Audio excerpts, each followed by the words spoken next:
end of time.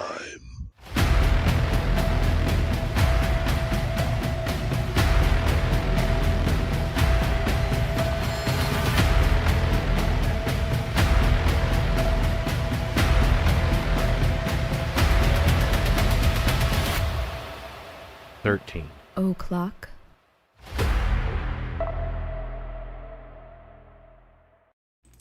Hey everybody, what's going on? It's us once again, and it's Wednesday.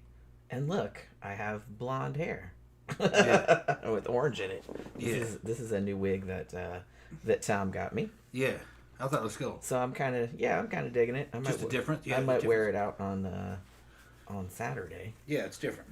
It is. Yeah, You don't have one like that. Well, yeah, I do like that white one that I have. That's kind of two-tone. So I have another couple like this coming, but they're black and white. You can goth that up, put some ribbons in it. We can cut it. I can cut the bangs or recut things. Yeah, because the bangs are kind of long. I had to kind of push them over here like that because they kept like falling in my eyes. And I can't have that. It kind of has that 70s kind of look though. It's kind of cool. I don't know. It's just early 80s. Yeah, it's like put some ribbons. It's like feathered and shit. Yeah, it's almost feathered. Yeah. I don't think I have any black ribbons, honestly. Yeah, probably put some ribbons in it. It'll be good. Okay, Stevie likes the wig. Zach likes the wig. Okay, that's good. Yeah, I think it looks good. Because I was kind of like, I put it on. I was kind of like, I guess I like it. I'm not really sure. I'm not used to seeing myself with blonde hair. Yeah. I think it's flattering. Okay. Yeah, it looks good. Shit, everybody looks pretty when they have fucking blonde hair. When I was blonde, I was fucking pretty. Yeah. I don't think that's true. Everybody looks better with blonde hair. You know what I mean? Yeah, people treat you better when you're blonde for some reason. That is true. Yeah, the girls just fucking love it. Yeah, still got them today. Fucking what's her name? Fucking Laura's like, I miss the blonde hair though. Yeah. Yeah. Okay. Well, after all this fucking testosterone and steroids, I'm not sure how much hair is there. Yeah. Yeah. You try to grow it back. For all I know, there's probably no hair there. Feels like there is, but Zach says you should get a wig that's a bob. It'd be interesting to see how that style looks. She's got a shit ton of. I've got some like that, and I've actually cut my real hair like that a few times. I don't love it. I mean, maybe if I had somebody professionally do it instead of just me, or you know what I mean. Like, I don't know. There's something about it I don't really like it. Jen looks good with long hair parted in the middle. Yeah, just, we know it just because when it's shorter, it tends to make my head look too round because I have like kind of a wide. Jane's got big cheeks. Face. Yeah, so it's just kind of like I think it looks better like when I have long straight hair. Yeah. Bobs look good on little skinny girls who are kind of fucking tomboyish kind of. Well, that ice blue one I have is like a long bob. Yeah. And I think that looks good because it's good. But if it goes just right here to my jawline, then it doesn't look good. It just makes my head look like a bowling ball. Yeah, you need a little skinny girl that weighs under 100 pounds really for that to really look good. Yeah, only very, very weefish chicks can pull that shit off. Yeah. Like I said, if you have chicks with big wide faces like I have, it just makes your head look like a ball at the top. Yeah. Which I'm not a big fan of. CB said Jenny put the wig on Tom. And then High Desert said, Tom, you're still pretty. He knows he's pretty. Yeah. He knows he's just pretty. Different kind of pretty. It's a different kind of pretty. You even have your shiny shirt on. Yeah. You decided to wear the shiny shirt today. Yeah. This is my fucking leather daddy shirt. Yeah, so everything's going to be like glinting off you in the background. I haven't worn this shirt on the show. Yeah, he wears it out a lot, but it's like, I don't think you've ever worn it on the show. Not that I remember. It looks like it's made out of PVC or plastic, but it isn't. It's just a stretched nylon. And it's just gloss. Yeah. Gloss nylon. I paid like fucking under $10 for this. A fucking Shein. Yeah. No, in Shein, it was fucking Temu. Yeah, one of those two. Yeah. One of those two. Yeah, they got good goth clothes there. They're cheap. Yeah, you can get a lot of stuff there for mostly the girls though. The guys' stuff is they're trying to pick up the game. They're getting a little bit better, but you're just gonna find shirts. And the pants are very basic that they're gonna have there. Kind of basically, what I'm wearing now. I got 2 or 3 different ones. They kind of look like fucking cotton motorcycle pants or jeans with fucking cargo shorts and fucking looks like the place where you could put knee pads in them, but they don't.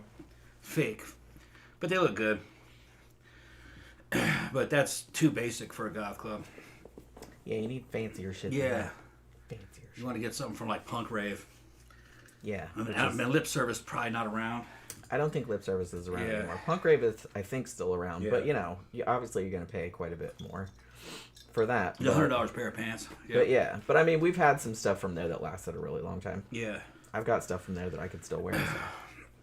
So I don't mind paying. I got stuff from there, more. but it's fucking crotches ripped out of it and shit. Fucking, you know. Well, see, that's what happens. I mean, you know, your salon. It's all that butt. It's all that bulge. It rips right out. It's all that fucking bulge. The crotch can't take it. Fuck no. Nothing's gonna hold that shit back. Nothing's gonna hold that back. That's, you know what I mean. It's not the pants' fault. It's all that horsepower. It can't be contained. It's all that horsepower. By mere fabric. Yeah. You know, Jan and her dick jokes. Yeah. Well, I mean, you know, it's just we kind of like leaning right into that. Yeah. Of all the crotches busting out of your pants. Yeah. Because they do, actually. Well, it's busted out in the back, too. What, you can say fucking Zach was running after him? Well, that could just from dancing in it, fucking wore them things fucking every weekend for like years. Well, I had 2-3 of them. Yeah. They won't warm all out. Yeah. But like I said, they lasted a pretty long time. Yeah. I wore them anyway because all my underwear's black, so I didn't give a shit. Yeah, because they're like, it's not like anyone's going to see your ass crack or anything. All you're going to see is a pair of black underwear. Yeah, and those women are running around butt-ass naked half the time. Yeah, so it doesn't matter. Yeah. As long as nobody sees your little peek of your ball sack. Some of those girls are basically wearing G-strings. Yeah. G-strings and a fucking corset with a bra. And then they just put a see-through mesh dress over it. You see right through it. Yeah, it's okay. You might as well, But it doesn't. We're in Florida. You see, they wear that to the beach, so it doesn't affect. Well, when you wear it, like I said, places we go, it's like nothing bad's gonna happen to you. No. I wouldn't go some places dressed like that. No, you can only go to a goth club dressed like that. But if you go like that, no one's gonna bother you. That's all right. It's all right because everyone's kind of looking like that. Yeah. All right. So this topic here, I've been wanting to do this for a while too. I don't remember if somebody recommended this a long time ago, but I think it's been in the poll a couple times, but it finally won this week. Not by a huge amount, but by a small, significant amount.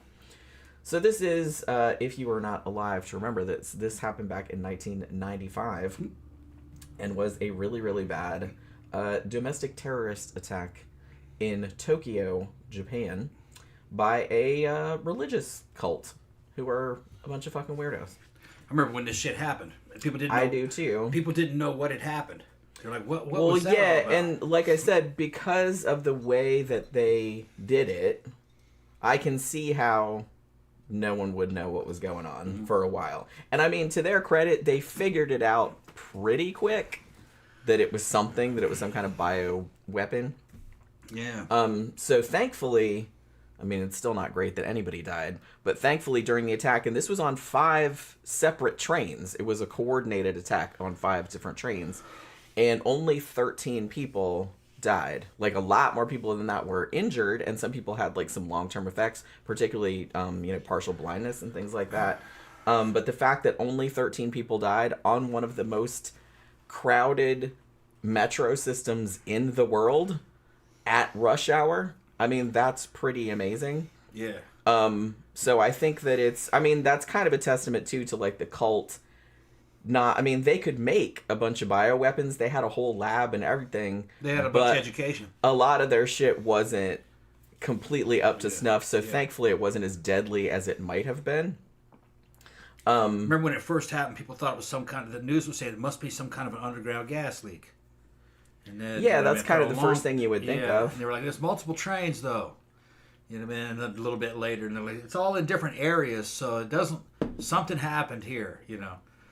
And they thought it was some kind of a gas. It kind of was. Not a gas like you know it. It's fucking sarin. Sarin's bad shit. Which was a liquid, but it aerosolizes. You turn it into an aerosol, spray it, or it can be a persistent agent that you walk through and touch it and you get it on yourself. It can kill you that way. Yeah, and actually if somebody else touches it and you touch them, it can also kill you. Yeah, it spreads from person to person. Yeah. They have it in an oil base. It's made out of castor beans. You have to know how to process just common castor beans. Yeah. And if you know the process, you can turn it into sarin.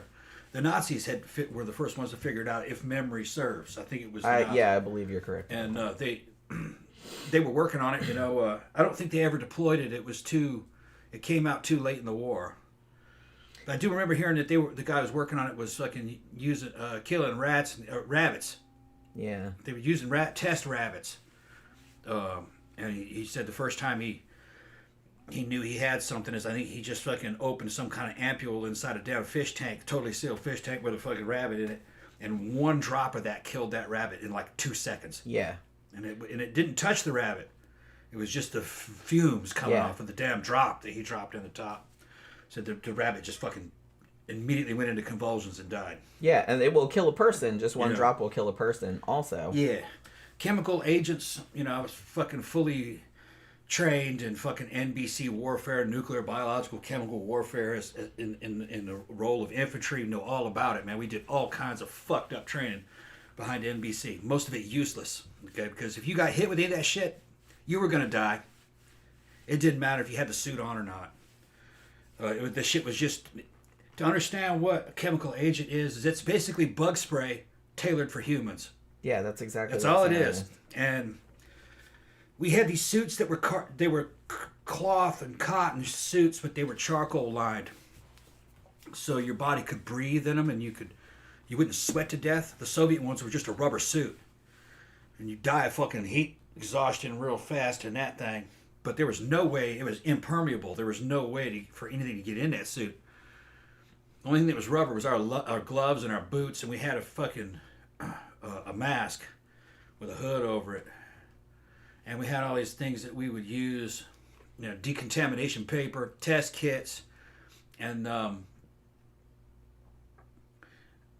the only way you'd ever have... First, if some of that shit landed next to you, you're never going to get in that suit quick enough. Okay, so the best thing to do is just run.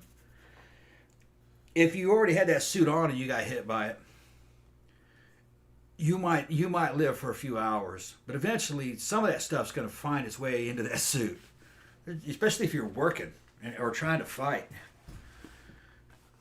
You're going to die. It's just how... Now, they gave us these fucking injector kits. They were like an antidote for nerve agent. Like Sarin is a nerve agent. Yeah, and you can use atropine, and I think there's some other things that... It's atropine and adrenaline. Yeah. And that's what they... It will counteract this. Yeah, and it came in these two... It came in this little box. It's on the back of your... no, it wasn't in the box. It was... Where were the kits? They were on the max. They were on your mask bag. They had a fucking... One kit in there was all those decontamination wipes, which were like alcohol pads, but the detergent was so strong it would just remove your skin, really. That's what it did. Who needs skin? Yeah, and that was in case your head was contaminated and you'd put it up inside your mask and try to clean your head off inside that damn mask, but you were going to die. Anyway. Just gave it to you to make you feel better. It was to buy you time. Yeah. I think. Now, we had these atropine injector kits in that mask, in the bag that the mask came in, and we had enough to give ourselves 2 injections, or 2 cycles of it. Each one came with 2 tubes, and you just popped the cap off of it and you pressed it to your ass and it set off a fucking 22 caliber blank, and it blew like a 4-inch long fucking solid steel needle right into you, and all that atropine. And then you put the other one in there, pop. And the reason why they did that is because it would blow right through any uniform that you had. You could have a piece of fucking leather in there and it would blow through there. So it was kind of like shooting yourself. And that heart stimulant would keep you alive a little bit longer. Hopefully your liver could kind of clear some of that shit out. But the chances of you actually surviving a direct hit, it's like 0. But maybe if you just got some vapors on you, that would fuck you up real bad. Maybe some of that stuff would save you. You'd be fucked up the rest of your life, though. We always figured what they were doing was they were trying to keep us alive for about an hour or so. That way they could load us onto helicopters, and the guys all had their fucking masks on, and they could drop us off onto the enemy target and recontaminate them in a suicide attack. Right. That would be the only reason why you'd really need any of that shit. Yeah. To retaliate with a fucking suicide attack using the contaminated soldiers that you've made. Yeah. It's like throwing the plague bodies back over the wall, exactly. You know what I mean? Because we were... like in the Middle Ages. We were airborne infantry, so, we had a high casualty rate. Statistically, you weren't really going to last long. So what they would have done, especially back in the old Army of the day, they would have said, you guys have all been hit, you guys are going to die. So, but we're going to give you a chance of fucking vengeance on the enemy. We're going to fucking drop you right off at a peaceful installation we know. Go down there and kill as many of them as you can and spread that shit out. And then die. Oh, yeah, we'll do that. Yeah. Let's fuck them. And that would work. And that's what I think all that atropine shit was, in our case, for, helicopter troops. Why would you waste it? Yeah. You got contaminated troops, use them. Well, yeah, I mean... Respread the contamination back onto the enemy. They're going to die anyway. Yeah. Hugo says, "Cool wig, Jenny. Thank you very much." Yeah, I'm glad everybody likes it because, like I said, I liked it, but I wasn't sure if I loved it. You know what I mean? It was a totally different than all the other wigs you had, and I said, "That's a different look. I'm gonna get that." Yeah, there was another one that we saw like this, which was also blonde, but it had purple highlights instead of orange. Yeah. But I slightly liked the orange. We're gonna hit in that wig. Okay. It's gonna be like a whole new woman. It'll. Yeah, love that wig. That's why you like all the different wigs. It's like. That's like funny. That's funny. American Military says, "Speaking of decontamination, I just watched a Chernobyl nuclear disaster documentary. Horrific. Yeah, I've watched a couple documentaries about that. It's pretty fucking soul crushing. This case here, like I said, I'm surprised. 13 people died on scene, like at the time. Several people did die later, from exposure and stuff like that. But to be honest, I'm kind of shocked that it was that few. Like I said, one's too many, obviously, but that it was that few, considering like how coordinated the attack was. And the thing about it too, and I think because I didn't know a huge amount, I remember when this happened, and I remember them being like a weird religious cult and stuff like that. But I think I had forgotten that this same cult before this had perpetrated several other, including another sarin attack that they didn't know was them, that happened about 9 months before this one. Went on a subway, which was in a city, and they had also done several attempted acts of bioterrorism and several assassinations and murders. So there was that too, usually of critics of the cult or people who tried to escape from the cult. They killed a lot of people. Yeah, a lot of people. And it's weird. This is a Jesus-based cult, if I remember correctly. It's a fusion of a bunch of apocalyptic Christianity and Buddhism, with some other shit thrown in there too. Has a little bit of Scientology to it. That would all also work. If you were kind of in a sort of self-help, and also, hey, we're gonna charge you like a huge amount of money for enlightenment kind of crap. Yeah. Like, they had that scam going on. It's the old make a motherfucker a wizard scam. Pretty much, yeah. Offered by Anton LaVey. And the fact that the leader of it, Shoko Asahara, was definitely trying to recruit wealthy, higher up people into the cult so he could get their money. Yeah, and they made a lot of money. A lot of money. Like, they had members like in other countries, like in Germany and shit like that, and they had like over $1 billion. That's what's funny. These guys make these cults, right? And they actually end up working pretty good and they make a shit ton of money. And all they have to do is just be cool. If they would just be cool, they could fucking live peacefully and keep it's just that money. Look, y'all have $1 billion. Chill the fuck out. Go on vacation, man. Yeah, go lay on a beach somewhere. Leave everybody else Go get the alone. hottest members of the church, bring those chicks in, and they take them on vacation with you. I don't understand. Which is what most of them do. But no, they have to do this kind of crap. Yeah, it's because they're true believers. Yeah, I mean, they really definitely they were. And they're lunatics. The leader's a lunatic, usually. Yeah, and he's able to... Yeah. And somehow he's charismatic enough. I've seen, like, tapes of the dude. But, see, that's true of, like, every cult leader that I've ever seen, extended footage of. I'm just like, why? How did that many people like, fall for this dude's line of bullshit? Because it's like, oh, he was so charismatic. I'm like, was he? That's not coming across to me. It was another culture that was Japan. Maybe. Yeah, you'd be surprised if you do kind of like a victimology study who cult members are. They tend to be pretty intelligent, and that's because intelligent people, one, have imaginations, so you can get them to imagine things and theorize. Two, they have money, so they can buy their way into the cult, and they think that they're going to become a wizard because they were told a narrative that fucking evoked the imagination. It seemed right to them. It seemed moral, Next thing you know, they're deeper and deeper. They're paying into it. The more money they spend, the more committed they become because they can't back out of it. Then it's like they lost their money. Well, yeah, that's called the sunk cost fallacy. Yeah, so you can't do that to an unintelligent person. You just can't. Well, the thing about it, though, is that anybody that genuinely believes that if I give this dude 20 large, he's going to make me a wizard, can't be that fucking intelligent. I'm just saying. It's more intelligent than a dude who just stands around and goes, oh, fuck no, I ain't giving you nothing. Well, no matter what. You know what I mean? I mean, I consider myself intelligent, yeah. but I'm intelligent enough to know that it's like, no one's going to make me a fucking wizard. This is what I'm for free or otherwise. This is what I'm trying to point out. The motherfucker that had a fucking 75 or 80 IQ, going, oh, hell no, I ain't giving you nothing. He was actually right not to give him nothing. Well, yeah. But the dude with 120 IQ fell for it. Like I he said, imagined some shit. We've talked about this before, like on some other cult shows, and I think we brought it up like in terms of Scientology and stuff like that. I don't even know if it's necessarily intelligence that's the factor that's doing it. I think it's a certain personality type. That too. It's a bunch of things. Yeah. But I think intelligence is one. Because I do not have that personality type. Whatever it is. Some people are very intelligent, but they're not very worldly. They're kind of fantasy prone and naive.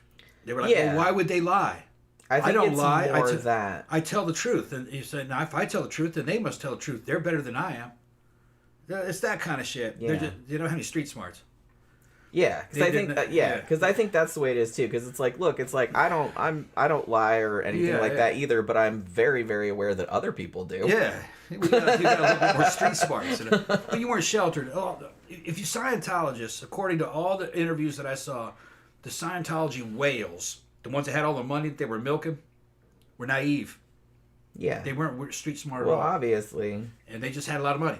Like I said, anybody that can string you along for years and years. And just say, well, just give me, $10,000 more dollars, $30,000 more dollars, and it's like you're gonna go up the ladder and you're gonna get enlightenment or whatever the fuck they call it. You're going up the bridge. Yeah, going up the bridge. Like anybody that can be strung along that much has to be. There has to be something wrong with them. Well, if you look at Scientology whales, they have a lot of money. They got that money because they were intelligent, but they're unworldly, naive, and they like the attention that they got too. Like, they were people that normally would be neglected. Because you just look at a picture of them and you're like, oh, man, they don't stand out. Remember the Bagginses? Yeah. That fucking Egregay Pope showed the Bagginses, and they got that award for giving all that fucking money. And it was just two old fat people. That wasn't really their names. That's he just called them the Bagginses because they look like Bilbo Baggins. Because they look like Bilbo Baggins. The man and the woman look exactly the same. You would have never... They would have been totally invisible. In a normal well, that's situation. why a lot of Christian cults back in the 70s and stuff would do love bombing. And a lot of them still do that. Yeah. Actually, people do that in relationships, too. Like, a lot of abusers and stuff like that do the same thing. Flirty fishing. Yeah, that's what they called it. That's where you send fucking Jesus' sluts out there to fucking fuck dudes and get them into the church. Yeah, and that's it. And charge them money sometimes too for donations. Donations to the church. Yeah, we did a show about that cult. Yes, flirty fishing. And they were very open about that among their their insiders that's what they were doing. Yeah, and they had married women out there doing it. Mm-hmm. But that was a weird sex. What's it called? Children of God. I think that was Children of God. Yeah, and then they would. I get them confused. Then they would swap children. Yeah. They were sleeping with all the children and swapping around the families. Yeah. Weird shit, It's pretty messed up. High Desert said, I've heard this cult is still around, too. They're under a different name. They're called Aleph now. But they're under intense surveillance by the Japanese government. And they purport to not believe any of the same stuff anymore. They really tried to distance themselves from this event, as you would. But I have my suspicions. I think they're probably still up to some sketchy shit. Although the thing about it is that obviously Shoko Asahara, who the leader, was executed, as were most of the higher-ups in the cult who were responsible for engineering all of this bullshit. So they didn't really have, the head figure anymore. I didn't know Japan had executions. They don't do them very often. Yeah, you gotta do some serious shit. But yeah, if you do, and they still do hanging too, which I wasn't aware of. But yeah, I believe 13 members of this cult were hanged. Not until 2018. It took a while, but do they drop them and break their necks, or do they just pull them up and hang them? I don't know. I didn't look into that.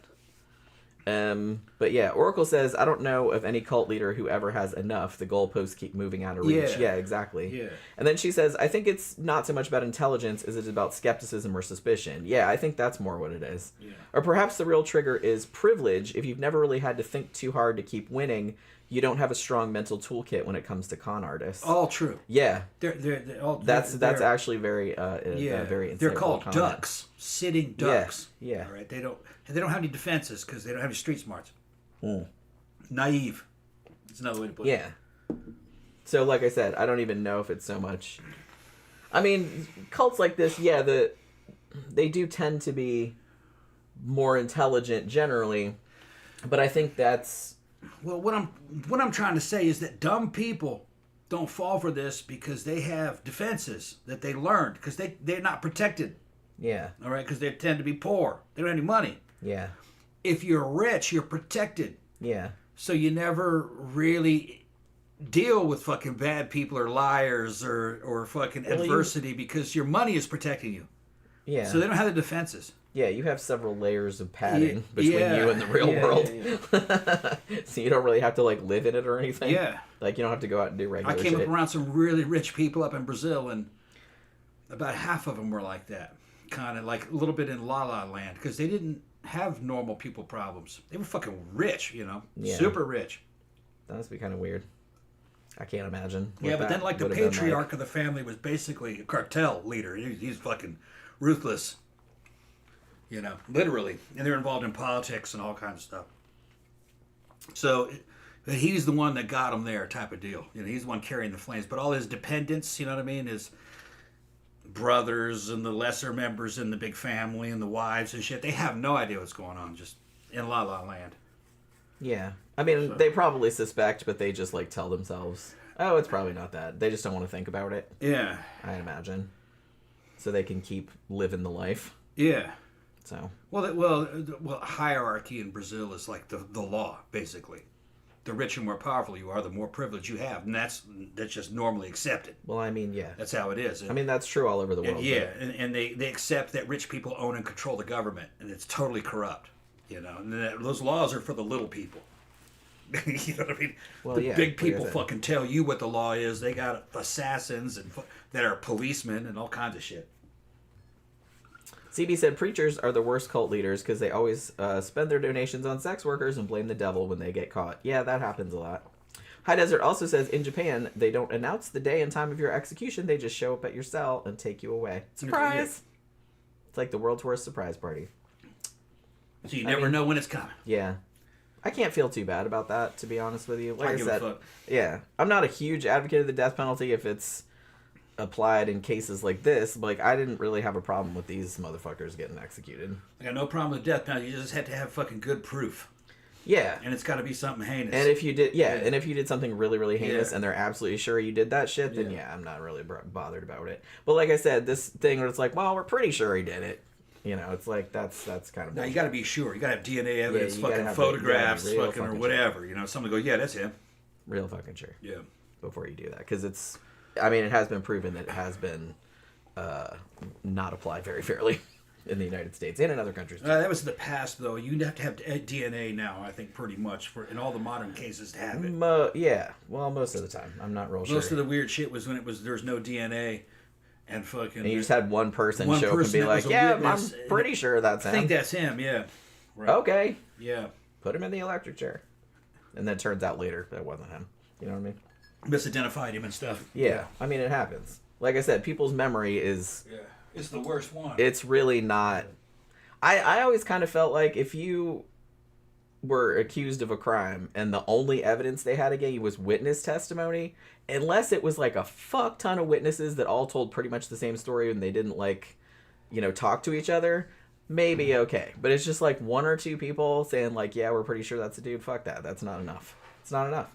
Because people's memories are... Look, because like if I saw somebody committing a crime, and I'm telling you this right now, and they asked me later to like describe that person, I wouldn't be able to describe that person with it because I don't really look at people that close. You know what I mean?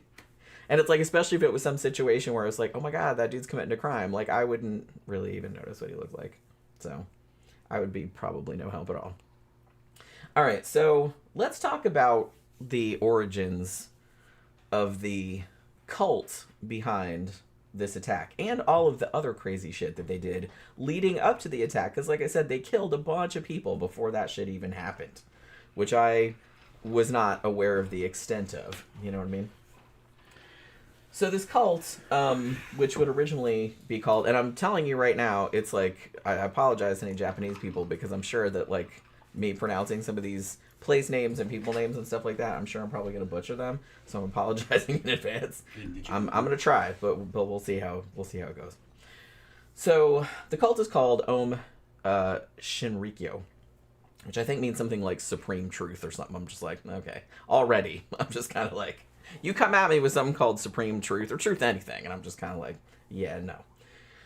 So this cult, or what would become the cult, was actually started in the mid-1980s.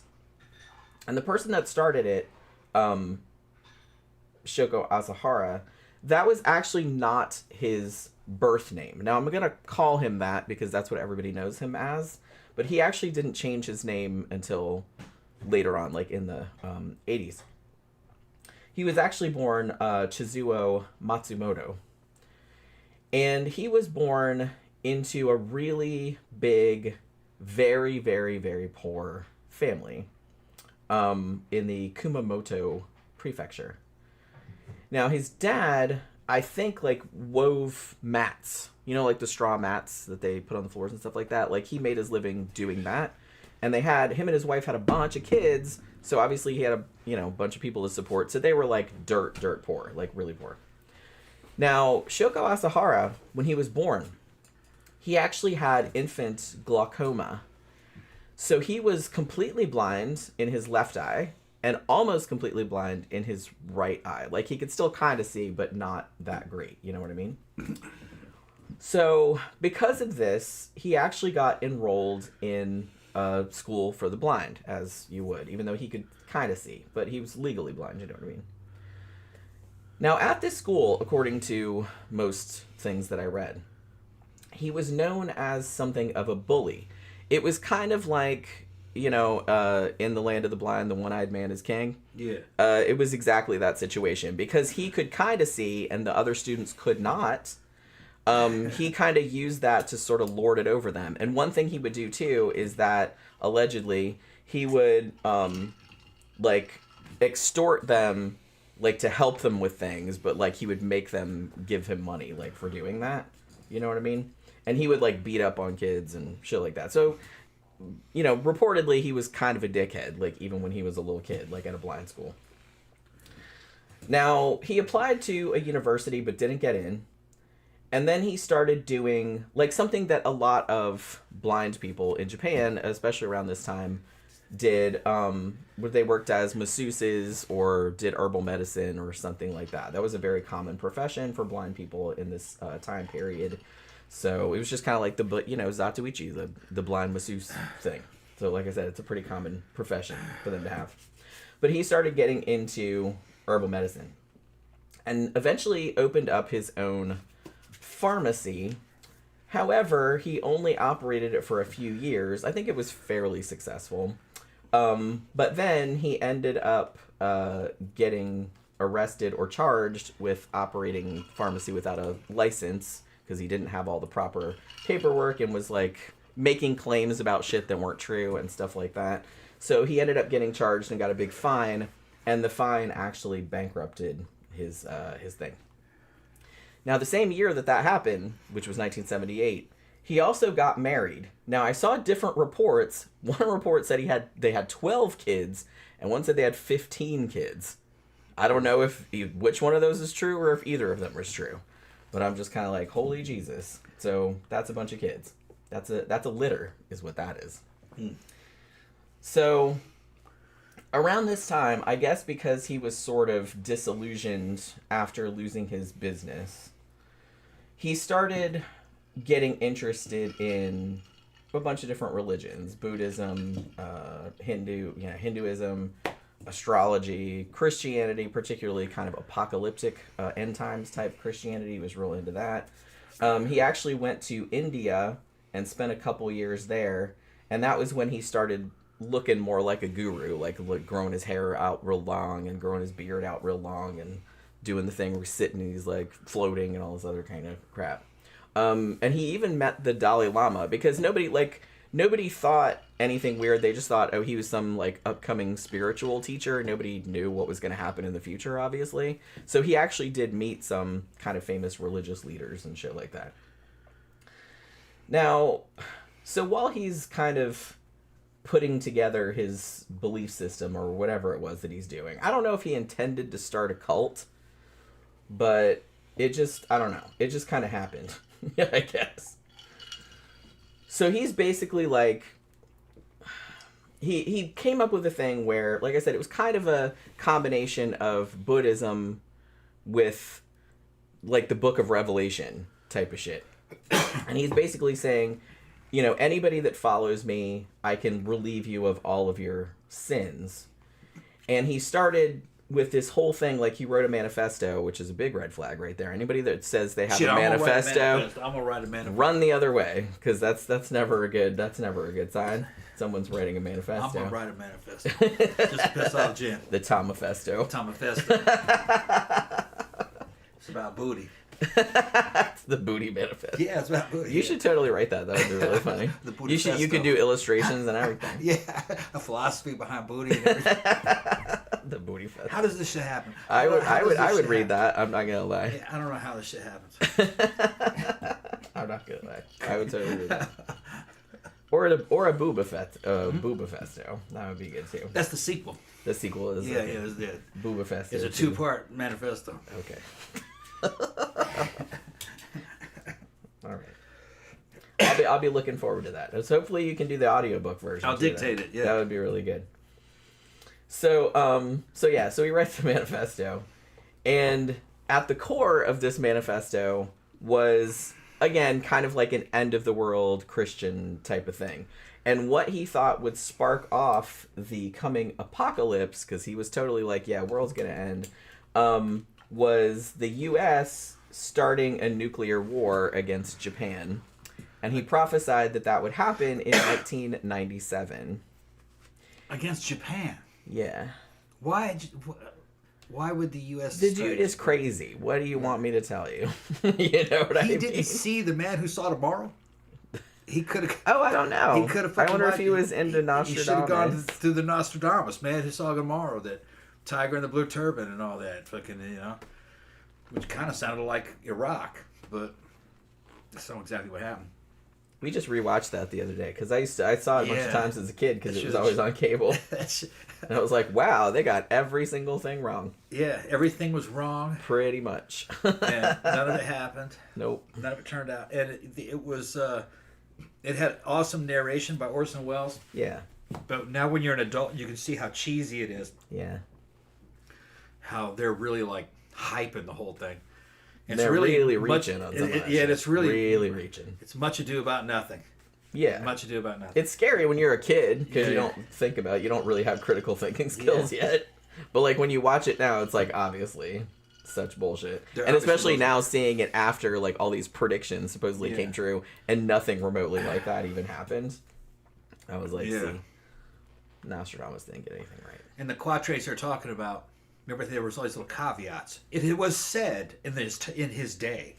It was said in his day where you know we believe they say that he was. There's all these little caveats in there that they're bullshit. Well, we're not saying that. We're not saying it happens. We're saying that other people said it. Other people said it. Yeah. Don't blame me. I didn't say that. Yeah. You know what I mean? Yeah, that's a very weaselly. Yeah, and they're misquoting quatrains. Yeah, that too. That's another thing. To make it fit Hitler and shit like that. Yeah, and like I said, all the shit about Nostradamus, we did a whole ass show about Nostradamus. Yeah. But the thing about it is that even in his time, I'm pretty sure he knew he was bullshitting. Yeah. So he's just like, I'm going to write this as vague as possible in like 3 or 4 different languages and code and all this other kind of shit so no one can...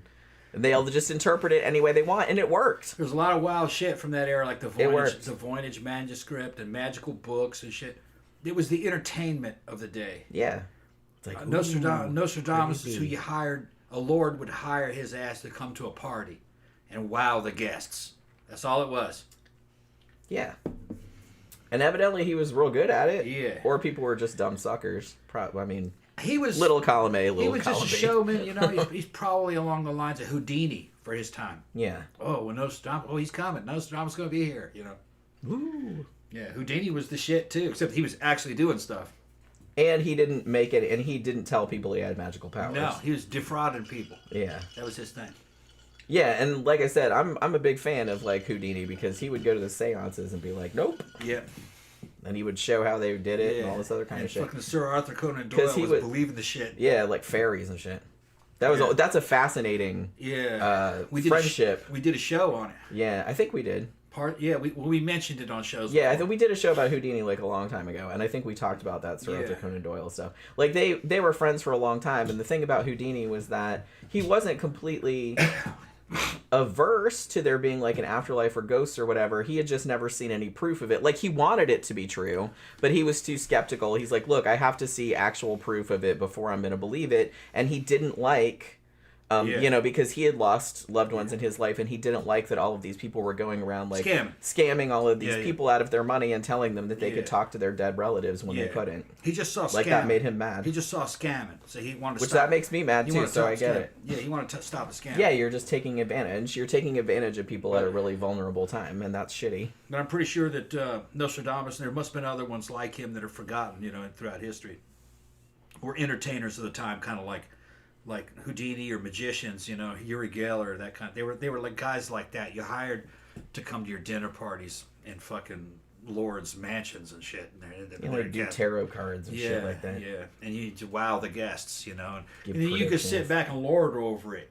Like, yeah, I'm rich enough to bring fucking Nostradamus here. That's a lot of clout, And the thing about it is that, if you make predictions about the future, it's not like they can fucking call you out on it at the party because you're saying stuff that's going to happen like 100 years from now. All of them will be dead. Yeah. You know what I mean? It sounds like really impressive. You can't fucking prove it. All the quatrains are arranged in centuries. It doesn't have anything to do with fucking what year it is. They're not in any kind of order. And they're all very vague. And he's casting a wide net. So something will hit somewhere where you can say, what kind of fits that? Yeah. I've never heard one that hit. No. Like, I was like, oh, wow, that's obviously that. Yeah. Most of them, I'm just like, what? That doesn't mean anything. And they're in a vague mishmash of fucking archaic French and then Latin and other stuff and then astrology terms thrown in there. So, and I think you'll be able to fucking play all kinds of games with reinterpreting that. I think his excuse was, well, he didn't want to get caught by the authorities. I think he was just, that was bullshit. I think he was just doing that because he didn't want to get caught. He was a fucking celebrity. Everybody knew who he was and what he was doing. He's like, I'm being mysterious, y'all. Mm-hmm. I'm getting mysterious fucking vibes from the universe. I think it was pretty much accepted that it was woo. Yeah. An entertainment woo of the Renaissance. Yeah. So, I don't think they took it that seriously. Oracle said there was a TV show about Houdini and Doyle solving mysteries together. I need to see that, actually, because I love that whole story about the two of them. Zach said, didn't Houdini's wife try to contact him via seances a lot after he died? Yeah, she did, because they had an agreement. They had like a code worked out. Because like I said, he did actually want to believe it. He just didn't believe it because he'd never seen proof of it. But they had a thing. They're like, look, whichever one of us dies first, we have like a special code word or like some code phrase or something like that. So like if one of us visits the other one, then we'll know that that's real because no one else can guess it. But she never had that happen. A seance was a show.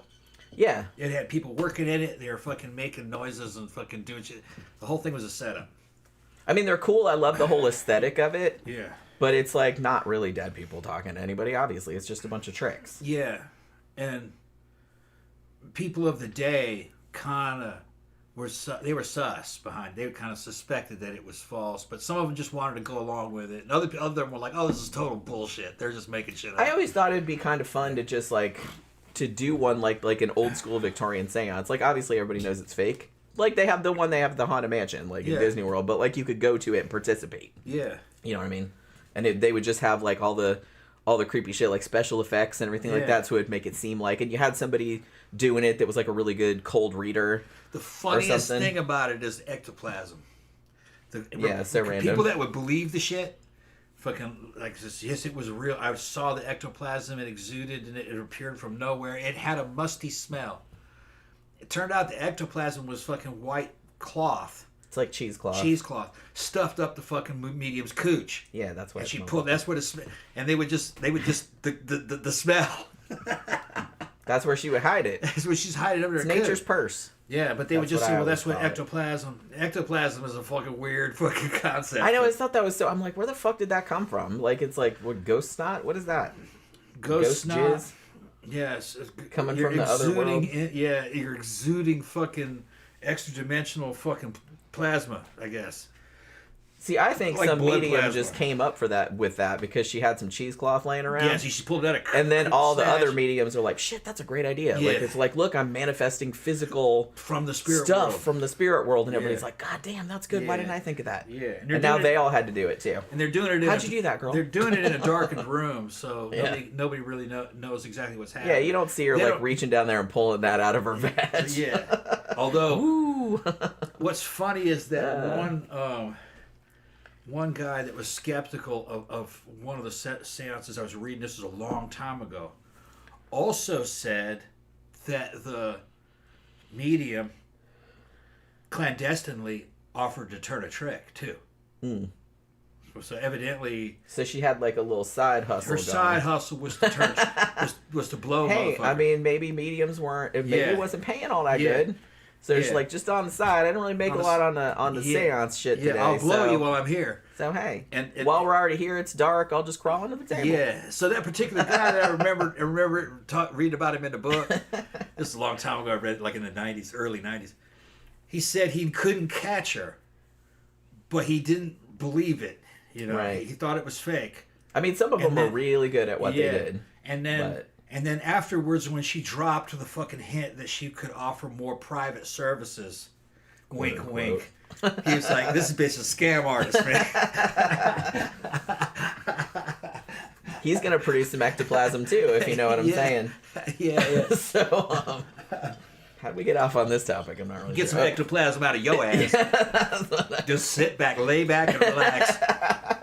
Watch the ectoplasm fly after a few She's gonna minutes. perform a spiritual exercise on you that you've never fucking God. seen before. Just relax. CB said, "Yeah, it was a ghost in every 13-year-old boy's room. That's where the ectoplasm came Yeah, from." yeah. That's kind of what I always thought of. Yeah, you can smell them. Yeah. Fucking what's the? I know we got a super chat from Papa77. Papa Thank fucking you chiming very in, much. one of our main contributors. Thank you very much. That's Just right. cause, again, LOL. We are cooking for a wedding this weekend while Okay. listening to the show. Thank you for the entertainment while we're cooking for 120 people. Shit. Holy shit. What do they eat? Yeah, I was gonna say, what are all those people gonna eat for a wedding and stuff? All right, so how do we get so distracted? Oh, because we were talking about the prediction. Ectoplasm and Oh, we were talking about the prediction that the U.S. would fire nuclear missiles on missiles Japan in That's 1997, ridiculous, yeah. and that was going to cause the apocalypse. Yeah. And so, so Asahara was basically like, okay, but if you join my cult, obviously he didn't call it that, but if you join my religious sect, you will be saved from all of this, from the apocalypse. And basically he's like, you guys will all survive the end times. And also he had a thing too, and I think this belief might have come about later, but he had a thing where other people that were not in the cult were not, couldn't be saved from this apocalyptic event that was coming. However, if a cult member killed them, then their soul would be saved. So I guess that's kind of how he got people comfortable with the idea of killing. Because like I said, this cult actually, not just the people on the subway in 1995, but they killed a bunch of other people prior to that. Like they did a bunch of assassinations and shit. Kidnappings, everything. It's crazy. Which, like I said, I wasn't really fully aware of the extent of their criminal activity prior to the terrorist attack on the subway. So there was that. Now, interestingly, maybe not so, you know, because I guess a lot of cults don't start out as, hey, it's a cult, you know what I mean? This one actually started out, like I said, in the 80s. And Asahara just started it in his apartment in Tokyo. And he started it off as like a yoga and meditation class. And the name of it was Aum Shinrikyo no Kai, which means Heavenly Sage Association. Okay. But the name of, like, Aum Shinrikyo, like I said. I'm pretty sure, I think I said that, but I think it means supreme truth or something like that. Which, like I said, don't join any group called Supreme Truth. Or Truth Anything, really. Yeah, it's a lie. Yeah. Like I said, if you gotta call it that, yeah, it's a lie. Then it's the opposite. You know, didn't you guys ever read George Orwell? Come on now. Yeah. Did you learn nothing? So, yeah. Now, the cult was, weirdly, it started out really small. Like I said, it only had like 10, 20 members at first, but it grew really, really fast. And I'm not entirely sure how or why. You know what I mean? Because it just started like in the mid 80s, and already by 1995, like, you know, a decade later, they were doing like, they had billions of dollars and were doing like bioterrorism attacks. You know what I mean? So it was a pretty quick progression. He did do a lot of outreach and advertising and shit like that. But even from the beginning, I kind of feel like the religious group was seen as a little bit controversial, but obviously they didn't do anything like super criminal to start out with. So, because Asahara was kind of obsessed with end times prophecies, one thing that he did, they even started their own like radio broadcast, like a radio station, like later on, and they wanted to appeal to people that were into anime and stuff like that too, because they thought, oh, these people are isolated loners and they'll be easier to convert and blah de blah. So he actually made some little animated things about him, and I've seen little clips. I've seen little clips of these cartoons that are made, and there's like a little animated Asahara with his little long hair and his little jumpsuit or whatever, and he's just like sitting in the lotus position like on top of a hill, and then like he suddenly floats and there's like a little fucking music, and it's like, it's pretty hilarious. I mean, it's kind of darkly hilarious considering all the people they fucking killed, but it's just so funny that they were like trying to appeal to that audience by doing like little comic books and little cartoons and stuff like that about his little guru status. And so he's like floating around in his little like magenta colored fucking outfit or whatever, and I was just like, okay, that's crazy. It kind of reminded me of you know, if you've ever seen it, I think they're on YouTube because I've seen like clips of them and stuff, like some of those weird Mormon cartoons. Have you ever seen any of those? I watched the whole thing. Yeah. I loved them actually. It's like a chick track. Those are so weird. But fucking better. Yeah. Those are so weird. Yeah. This gave me that kind of energy. You know what I mean? It was like this weird Mormon cartoons. The Mormon cartoons, yeah. Yeah, but this was kind of like that with like the little, but it's obviously Japanese, so it was just kind of like, imagine if like one of those, you know, Japanese robot cartoons that you like was about like a little bearded guru man that could float around in the lotus position. The Mormon cartoons that I saw was about Jesus returning and God, and how God would put you in charge of your own planet and you could become like a god. It was about what the tenets of Mormonism. Yeah. You could have your own. You could have your own planet. Whole ass planet. Yeah, it was wild. Why would you want a whole ass planet? It's just. Look, man, fucking. Sounds like too much work. Orthodox Christianity is just as weird. They're just expanded universe. Like I said, it's all weird. To me, it's all That's weird. their holy scriptures. That's what they're gonna go with. Just because people grew up with it, you think it's not weird, and like other belief systems are. I'm like, no, they're all weird. Yeah. But if you really think about it, you can believe what you want to believe. Yeah. It's on you. Just don't hurt anybody. Yeah. Keep it to your damn self. Although, you know, the Mormons did make some cool shit, though. They made fucking that claymation program I loved. It's called David and Goliath. Yeah. With the dog and a little boy and shit. I fucking loved it. It was like Gumby. Yeah, it was like claymation. But that was a Mormon program. Yeah. And it was all about good morals. And fucking, a little kid eating it up. I was going, yeah. Yeah, that got some traction like outside of Mormon circles. Yeah, that was good quality. Did people even know that was Mormon? No. I think at the end it would say it was from the Church of Latter-day Saints. Yeah, but because they were like, they had big advertising push. Because I remember seeing lots and lots of commercials for the Book of Mormon and shit like that, like in the 80s. But it was just universal morals. You know, be a good person. You know, if somebody falls down and hurts themselves, don't laugh at them. You know what I mean? Just don't steal. Always tell the truth. I mean, that should be self-evident, but little kids need to hear that. Okay. Little kids need to hear that. That's really what the major thing that religion does. Keeps control of little kids. Yeah. And adults that maybe fucking can't control That themselves. maybe are stupider than little kids. Well, maybe what you were thinking. There's family traditions. I don't fucking rag on other people's family traditions. Even Islam has a lot of good things about it. You know what I mean? But things can be misapplied, and fucking things can be abused through church leaders. Things can be taken too far. Sometimes that was the intent of those religions, but modern people now have just inherited those. They don't have to fucking do what that shit says. I mean, if you did what the Old Testament said, you'd be around fucking killing the firstborn and shit.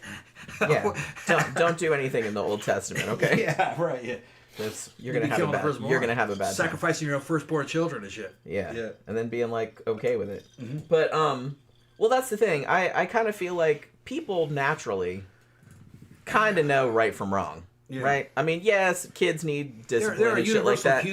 There are universal human morals. Yeah. I don't think that you necessarily need religion to impart that. It's just that's the way that most humans go about it because they like stories, and that's religion the best way of imparting. encodes. It codifies kind of what the basic tribal morality is. Yeah. It's not the other way around. The religion isn't making people more moral. Moral people kind of make religions. Yeah, that's all it is. That's what I mean. That's why I'm saying that you don't. Yeah. If you're already, because everybody's just kind of naturally already has a moral system, has a sense of fairness. Yeah, I mean, even apes have that. Mm. So, it's not the religion making. Dogs have that. Yeah, dogs have it too. Dogs see when they're being treated unfairly. Dog got more food. They like, hey, out. This is bullshit. Yeah. Our cat knows when something is bullshit. Yeah. Pookie knows when something's bullshit. Yeah, like you don't have anything for me. This is fucking bullshit. Yeah, she's like eating. If we're out of meat sticks. Yeah. We open the drawer where the meat sticks are, and she looks in there, and they're not there, and then she looks at us like, "What? Yeah, you didn't do your job. What the fuck? Why didn't you buy anymore?" And another cat's eating. Yeah. She's like, I don't like so this. They know what's up. Yeah, she gets very indignant. It's just there's not a big... People are part of the animal kingdom, and there's not a big difference between us, really. Yeah. So I'm just saying that it's a natural proclivity. It's just that, Shit bears do is immediately recognizable. I know exactly what that bear's thinking, what that bear's thinking. They have very human behaviors. They're very human thinking and emotions. Yeah. So it's just, if you're a good person, you'll be a good person no matter what. Like, no matter what religion or no religion that you were raised in. If you're a shitty person, then it also doesn't matter what religion you were or were not raised in. You will still be a shitty person. Yeah. The religion doesn't make you a good or a shitty person. You are already that. Yeah. You know what I mean? So it's, like I said, people think it's the other way around, but it's not. I don't think it's the other way around. So what was I saying? So he's like basically the only people that will be saved from this upcoming apocalypse that the U.S. is going to start by firing missiles at them is to join this cult. And like I said, people outside the cult will not be saved unless a member of the cult kills them, in which case they will also be saved. So that's like a nice caveat right there. He's like priming them for later when I might need you to kill some motherfuckers because some of them did. So yeah. So he starts doing the cartoons and all this other kind of stuff. And then he starts getting more into... It almost had like a little bit... So it's almost kind of like a little bit like Scientology or Mormonism and stuff. Because it slightly had a sci-fi kind of angle to it too. Like he was real into like conspiracy theory shit. Like space. He was real into like Isaac Asimov. You know what I mean? Like, and he got like a lot of ideas from that. Because he liked the whole idea of like all these... really intelligent scientists like having to go underground during age of barbarism and then coming back and saving the world and all that kind of stuff. Like he liked that idea. So he started publishing like magazines and like going out in the street and like giving out pamphlets and stuff like that. He also had a sideline in selling his own bathwater once he got like familiar. Pretty famous. And he would also sell pictures, like little cards of him floating. And they showed some of them on one of the documentaries I was watching. And clearly, it's just a guy like he's floating like Sheeta Kim. Yeah, he's floating. That's exactly who I thought of. Yeah, Sheeta Kim. I'm like he's floating the way a Sheeta Kim is a ninja. Okay, Yeah. Like he's floating. I mean, the Ishida Kim one was a little more egregious because he obviously didn't even get his butt off the ground. Like, the guy just did his arms, his legs up. He just goes like that, and then the guy does the ring like that, and then very clearly just goes like that around Who is he so? It was just like so obvious. Kim. This guy, it looked like he just like was sitting in a lotus position and like bounced on a trampoline, and they took a picture of him because he was like that, and his hair is kind of flying. And I was like, yeah, he's floating. But he would sell pictures like that, like for apparently like a lot more than they were worth, and would also like sell his bathwater. I don't know who would buy that, but I guess some people did. Belle Delphine, she was selling her bathwater. Fucking old, fucking one of the early fucking e-girls. Yeah, so I know that's a thing. Yeah, but at least Belle Delphine was cute as shit. That's what I mean. I kind of feel like hot girls. Yeah, you have. I mean, this was kind of a fat Asian man. Fat Asian, hairy Asian man. A fat, hairy Asian man selling his bathwater. Yeah. And people were buying it apparently. Yeah. But yeah, dudes were drinking it. Some dudes just kept it as a keepsake. Can you imagine going in somebody's house and saying this is some famous person's bathwater, but like not a hot woman's bathwater. It was just like some fat old dude or something like that. I'm just like, okay, I'm leaving now. I'm not even sure I'd call Belle Delphine a woman. She was a girl when she was doing that. She was maybe 19. But yeah, so like I said, it's kind of a mixture. They had some Buddhist shit in there too. Some kind of like ancient Buddhist teaching. It was very, they did yoga, but some of it was kind of extreme, as we'll get into in a bit. But they were very into like asceticism, where it's like, you know, just kind of eschewing modern conveniences, you know, going without food and water and sitting in one position for a long time, like that kind of shit, you know what I mean? They were real into that. You know, but they also had kind of a power of positive thinking thing, but I don't really know if that lasted all that long. You know what I mean? So, yeah, and for whatever reason, his belief systems, what he was offering, seemed really appealing to a large number of people. And in the beginning, he was actually able to recruit, like, a lot of people, like, very, very quickly. And a lot of them were kind of upper level management, scientists, doctors, like that kind of stuff, like, you know, college students. Like, he got all of these kind of, you know, quote unquote upper echelon people, or people in like a higher tax bracket, shit like that. You know, people that were kind of, I guess, like actively seeking some kind of spiritual something or other. But something about this really appealed to them. So like I said, it grew like really, really fast. And the thing about it too, like, he was real into kind of initiation kind of shit. You know what I mean? He really liked the idea of like secret societies and like being initiated into it by like secret rites and all that. He was real into that kind of idea. It's a dude thing. It is a dude thing. I get it. Trials like, and fucking. I'm kind of interested in that too, but it's just kind of he was like really, really into it. So they would do some of their initiations, you know, they would give people LSD. They would hang people upside down, like, for a long time until they started, you know, all the blood was rushing to their head. They would do shock therapy on people. Yeah. They, at one point, they all started wearing the same white kind of robe / karate gi kind of outfit. And they all, and I saw footage of this, they all had these masks, but they weren't like the size of a face. They were bigger, but they were of his face. And they all wore them. Like these big, and it was very unsettling, the effect, I have to say. So they all had that, and they all had these masks on.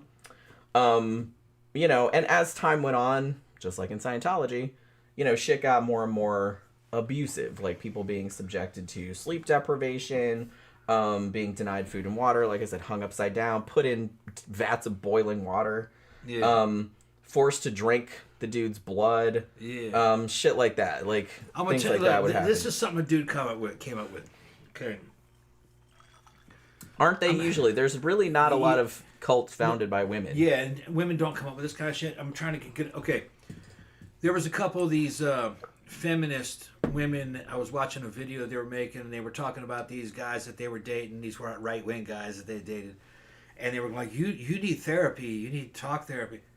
And I just chuckled because I trained fucking hundreds of men in the military, fucking law enforcement and shit. They don't know anything. Animals, like horses, they don't understand men. Men do not respond very well to talk therapy. They don't respond well to that kind of shit.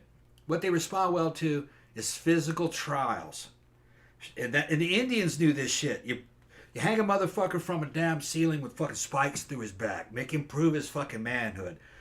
You fucking get him high as shit. Put him on a spirit walk. You just work the motherfucker to death. And that's what this guy's doing. Because in a man, what that does is the suffering causes... In other words, the suffering causes him to transcend. It's kind of like he's burning off all his impurities. He gets stronger, then he feels reborn afterwards. Okay? Prison is kind of like that. Those dudes burn off their impurities, then they come out. It was a religious concept. A penitentiary is where you paid penance. It's a religious concept. Women don't work that way, but men do. And it's funny how this is a male cult leader, and he's doing things that males most of them are that males respond to, but women don't. To a woman, they're just going to call that trauma. Oh well, that just adds to the problems. You traumatize. You're just piling problems on top of problems. It doesn't really work that way with men. If a man's got a problem, you traumatize him more. It's like he breaks out of it. It's like even the Native Americans. Like, why are you crying? I'll give you something to cry about. I'll give you cries on my bitch. You go, oh yeah, this is real suffering. Oh, and then you survive it. You go, damn, I am the shit. I survived it. No one else could have made it. It's that kind of feeling. Okay, yeah. So it's a reborn feeling, which women don't work that way. Only men do. Although a lot of women get sucked into cults too, to be fair. but then there is subjected to that shit. But it probably doesn't work on them. It probably doesn't work the same way. It doesn't work the same way. Yeah, because like I male said, psychology is very different. Yeah, the second, like I said, I wouldn't get sucked into a cult anyway. Yeah. But it's like, even if I did, the second they said, "Hey, drink some of my blood," or "Hey, I'm gonna hang you upside down," I'm out. We talked about it earlier on the thanks. show. Me and Jenny are both full of hormones. I've had female hormones in me. She's had male hormones in her. It does change the way you think and you feel. So your hormonal content has a lot to do with what works on you. Women respond better if you talk to them. They talk it out. They could talk their problems away. You can't do it with a man. You almost have to burn them out. About shit. You almost have to burn them out of him.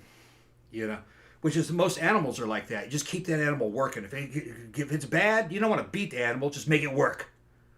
You know what I mean? And then when it's being good, then you don't have to work anymore. It's a pain-pleasure principle. That's what men kind of work on. Because we're more simple. Here's the thing. You ever see Idiocracy? He couldn't convince the fucking people that water made plants grow, so he just said, "No, fuck it. I just talked to the plants, and they told me that they wanted water." It's like that's how simplistic the male system is. It's more primitive. I've seen it. I've lived it. Yeah, I'd agree with that. It's more primitive, yeah. Because it was designed that way. That's what nature had selected. Because we were a lot more disposable. We weren't bearing children. Yeah. We didn't have that kind of value. Sperm. You don't got to do that. Yeah. So we you were don't got to do nothing beyond that. Fighting other men off, fighting off other men, fighting and killing animals to get food. And you don't want a lot of introspection. You don't want complication. Those dudes, because if you're like that, you won't do it.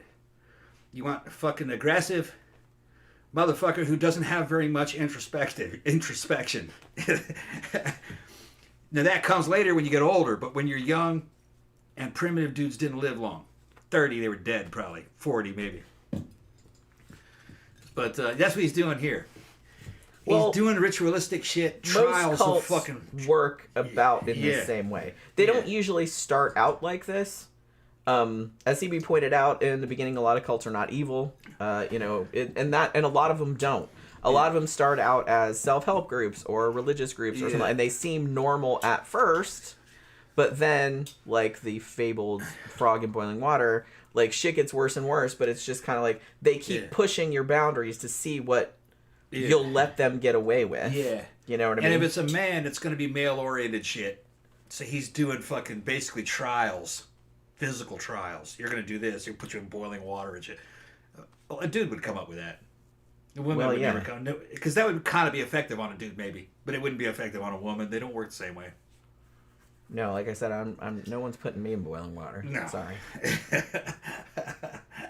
Because that's dumb as shit. A woman just sees it as trauma and it doesn't matter that she survived it. she doesn't gain anything. Yeah, from it's it. like I don't gain anything She didn't from gain anything that. from it. A guy would except gain it just like gave me all of these boils all over my skin. A guy Thanks would a lot. gain some, just like on the movie Jaws when the guys are sitting there fucking comparing their scars.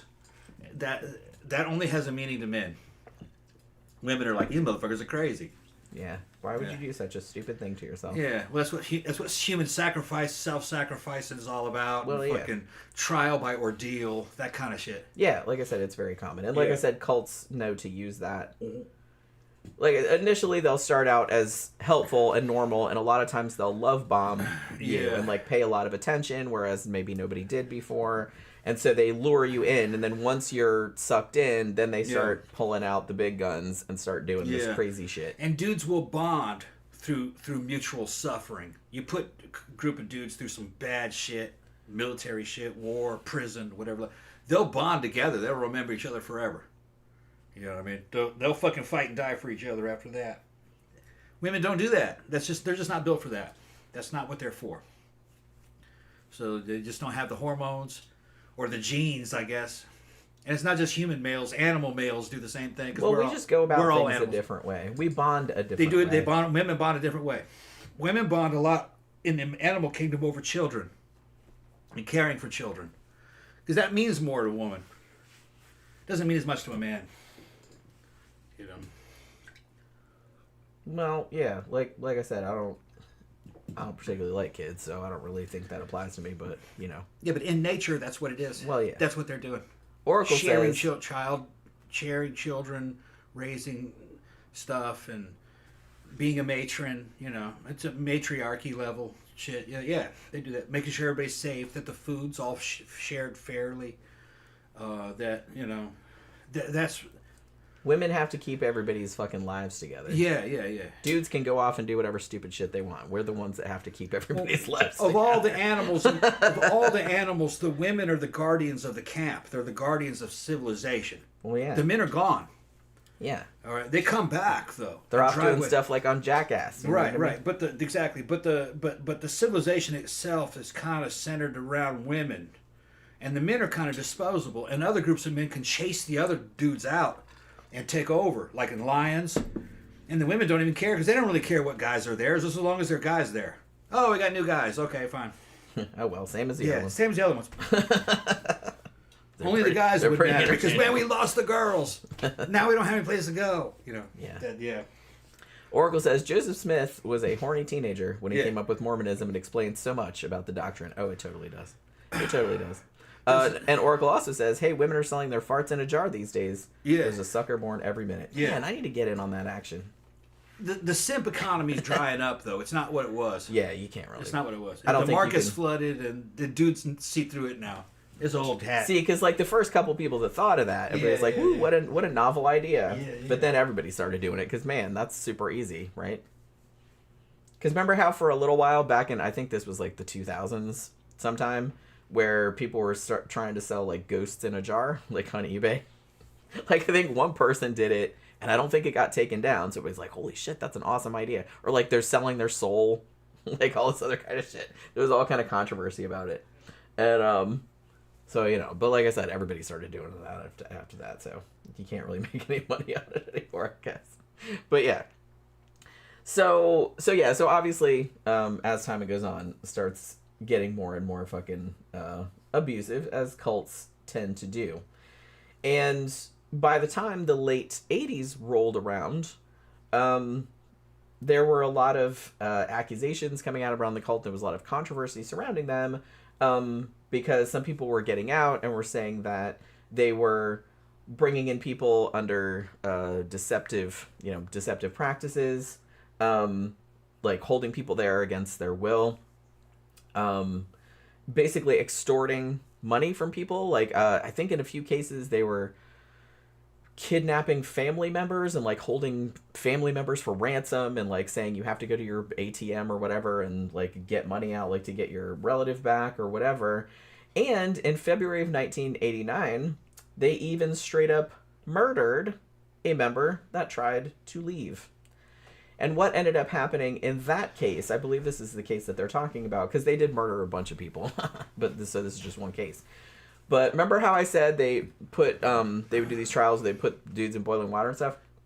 So they were doing that, and the dude ended up dying. I don't know if it was from the boiling water or if he drowned, or if it was a combination of the two things. Maybe infection. But yeah, it could have been. But the gist of the matter was that another member saw that and was like, yo, that's fucked up. And he wanted to leave the cult. And the other members of the cult did not want to let him leave, so they beat him to death. Damn. So that's nice. He had a moment of clarity. He's like, fucking... Yeah. Well, because not only did the dude die, like, in the midst of this ritual they were doing. Yeah, like, I don't think anybody, like put their hands on him and killed him. I mean, they did that later. But they decided...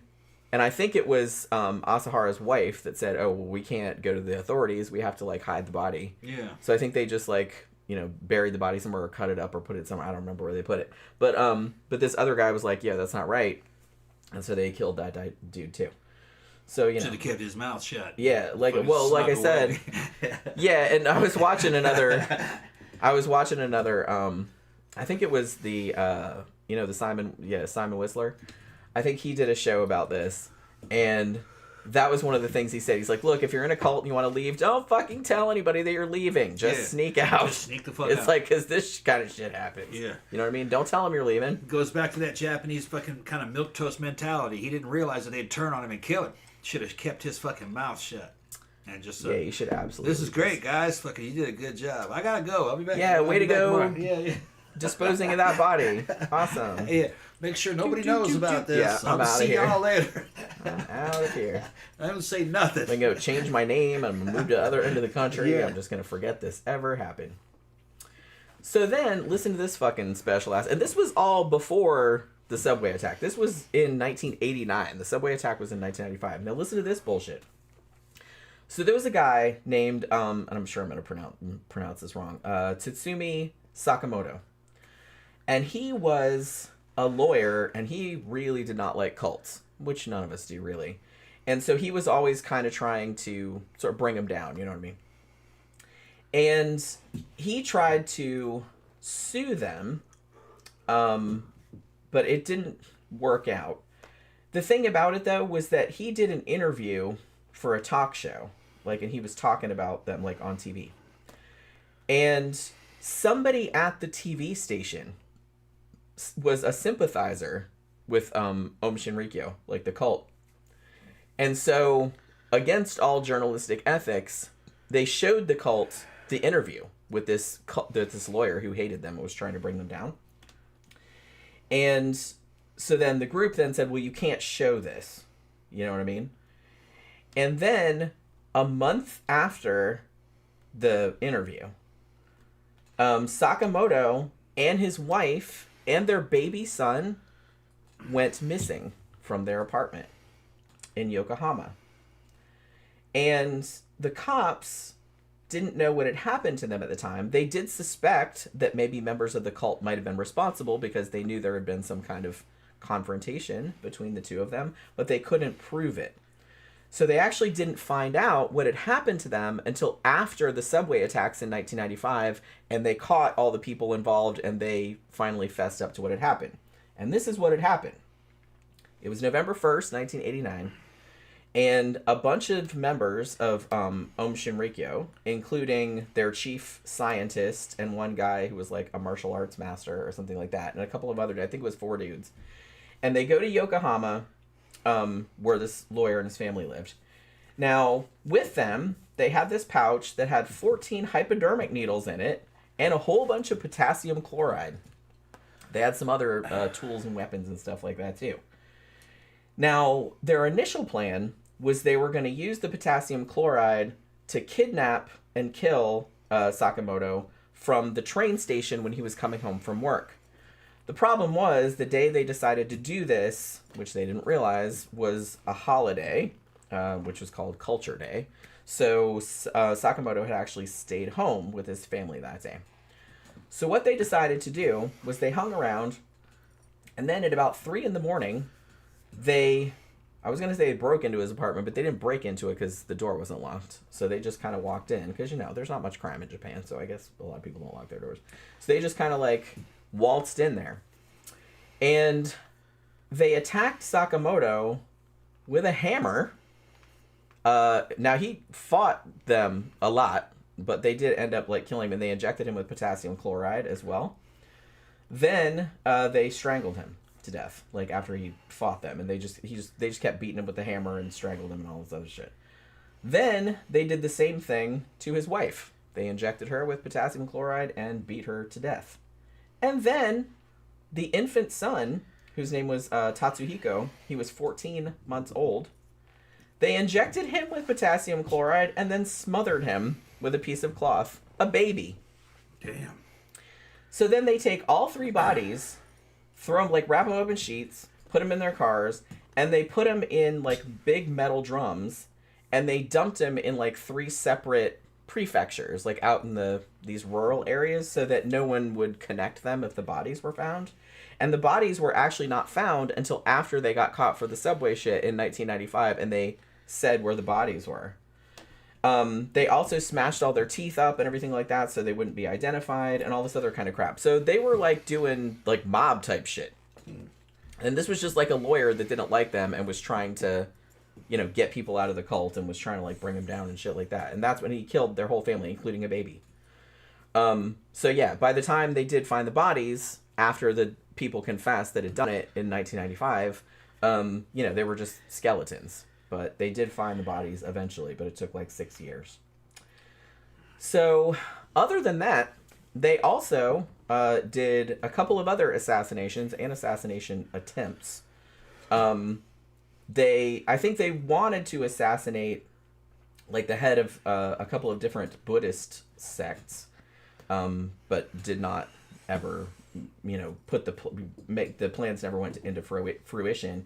There was also a cartoonist named Yashimori Kobayashi, and he started making fun of them, like in his comics, and he was also put on their shit list. Now, they did attempt to assassinate him in 1993, but were not successful. Now, again, I said not only the assassinations, but there were also some bioterrorism attacks, because once this cult started wanting to get this whole apocalypse thing started, and they had all this money, they actually had like biochemical warfare labs like set up, because they had a lot of money. Like I said, I think it was $1.4 billion or some shit like that. That's enough to have a bio. So yeah, so they had a bioweapons lab. They like stole fucking military helicopters. I mean, it was ridiculous. It was ridiculous. So one of the first things that they did as far as bioterrorism goes, and this happened in July 1993, they had anthrax spores. And they were like in a liquid. And they sprayed it off of a roof of their headquarters. Like, I guess they wanted to see what would happen. They wanted to cause an anthrax epidemic, I guess. And they just, like, wanted to see what would happen exactly. Thankfully, this was not successful because the strain that they had was non-pathogenic. So basically all that happened in that case, happily, was people would just drive by and be like, man, what's that stink? Like, there was just like a bad smell, but then people reported it like, man, there's a really bad smell over there. Like, I don't know what that is. So they went to check it out, but it didn't kill anybody, thankfully. That would come later. But that was kind of one of their first attempts. Because like I said, they did have a bioweapons lab, and they did have like a bunch of scientists and chemists and shit like that working for him. But, you know, a lot of their shit, the reason more people didn't die was that a lot of their shit wasn't as lethal as it could have been. Like I said, thankfully. I don't know if that was because they were incompetent or they couldn't get their hands on good shit, or I don't really know. Now, by the end of 1993, they had started manufacturing another nerve agent, Sarin, and they started manufacturing VX as well. They actually had a property in Australia and tested their sarin on a bunch of sheep in Australia and killed 29 of them. So they did actually use the sarin and the VX. The VX, they didn't use like any kind of mass like terrorist attacks, but they used it like in singular assassinations, like in 1994 and 1995. The Sarin, obviously, they used it on the subway, but they used it on another city attack. That's weird. Well, I wonder what the also problem. VX is a more advanced agent. Yeah. That was like standard issue Cold War for Soviet forces. I don't know why they didn't go with that. Maybe it was more expensive or harder to make. Sarin's World War II technologies. Yeah. A lot easier. Maybe VX was just too hard to make. Yeah, I mean, they seem to use it just for when they wanted to assassinate one person. So like, they would use the VX. It means they couldn't make it in quantity. Yeah, the Sarin, they apparently made a lot of that. Yeah, well, you just need castor beans. Right. And then some other chemicals to fucking turn it into that. Yeah. And you gotta know what you're doing. So VX must be mean, more... they did. I don't know the method to make VX, so it must be more complicated, and the yield must be less. It's fucking worse than Sarin. It's deadly. That was the main one we were defending ourselves from in the Army back in the Cold War when I was in it. It was VX. That's what we expected to get hit with. Yeah. Bad shit. Yeah. They did kill a couple people with it. Yeah. If any of it gets on you, you're dead. It's just a matter of how long. Yeah. You know. But yeah. So so what they did, their first Sarin attack happened in late June of 1994. Now what they did was they went to a city called Matsumoto, and they had a converted refrigerator truck. And from this truck, they basically released like a cloud of sarin out of the back of it. And they were specifically targeting some judges. I guess there had been a lawsuit going on. There was some kind of real estate thing that they thought was going to go against them. Like the judgment was going to go against them, and they were going to like lose a bunch of money. So they decided to target the judges in the case. So they went and sprayed a bunch of, they didn't spray it, but they released a bunch of sarin like by their houses. And this little stunt ended up killing 8 people and injuring 500 more people. When was this? This was in 1994. This was late June of 1994. Where now? In Matsumoto. And it was just a test? No, they were targeting judges specifically that they thought would judge adjudicate against 500 them. sick and 8 dead. And 8 dead, yeah. Fuck, man. And that didn't fucking set off any fucking alarm bells? Well, here's the problem. One of the guys that lived in the building nearby was like, he was a chemist or something like that. When they searched his house, they found like a bunch of suspicious chemicals in there. So they thought it was him. Right. But he had that shit because of his work. Like, he didn't do anything. And they even called him like poison gas man and all this other. And it was like later on that they figured out, oh, well, he doesn't have anything to make sarin in there. You know what I mean? Like, it's other stuff. They didn't arrest him then. But I don't think they arrested him or they questioned him extensively or something like that. But it kind of ruined his reputation because everybody kind of thought of him as that. You know what I mean? Because I don't think they realized at this point in time how far Aum Shinrikyo had taken their bioweapons shit. You know what I mean? I don't think they realized it. Like, they didn't get associated with it until after the Although, Tokyo I'm going thing. to correct you a little bit. None of these are bioweapons. These are all chemical weapons. A bioweapon is a living agent. Like a virus or a bacteria. So these are actually chemical weapons. Yeah. So they targeted this particular city, these particular judges, and did end up killing 8 people and injuring 500. Like I said, this sarin gas, it's not a gas, it's a liquid that, like I said, it kind of aerosol. You spray it like out of a crop duster. Yeah. Or you explode it out of a fucking artillery shell. Because it reacts to air. Yeah. Also to water, does it not? I think it reacts to water also. Well, it will go into water, and if you go in that water, it'll fucking kill you. And that's the thing. Even if you don't have to breathe it either. Like, even if it just touches your skin. Touch you, yeah. If it touches your skin, it will absolutely It is kill literally you. bug spray for humans. Yeah. Bug spray is all this shit. Yeah. It's just that it's been tailored so it doesn't attack humans. Yeah. Because it basically makes your muscles not contract. Yeah. Or your muscles not move anymore, so you can't breathe is what it does. You so become it paralyzed and you suffocate. Yeah, so it causes you to suffocate. And it knocks you out because your brain stops working. Yeah. Is what this shit does, Yeah. which must have been horrible. So, Yeah, so they didn't investigate the cult at the time because they were kind of focusing on this one guy who it turned out was innocent. And they didn't find out that this was the same group until after the subway attack, which happened like 9 months later. So other than those shenanigans, like at the end of the year in 1994, they also broke into a factory in Hiroshima, the Mitsubishi Heavy Industries factory. Great company, actually. And they were looking to steal like technical specs and stuff like that for military weapons. Like they wanted to know how to make all of that. That's what they do. That's part of what they do. They do all kinds of shit. That's a really good company, especially back then. I don't know what it's like now, but Mitsubishi was a great company. I remember when they started importing Mitsubishi cars in the United States, and they were like, "Oh man, the Japanese Zero has arrived," because they built the legendary Japanese fighter, the fucking Zero, which actually, if you fucking analyze the Japanese Zero aircraft, it was stolen. All right, the general layout was stolen from fucking Howard Hughes.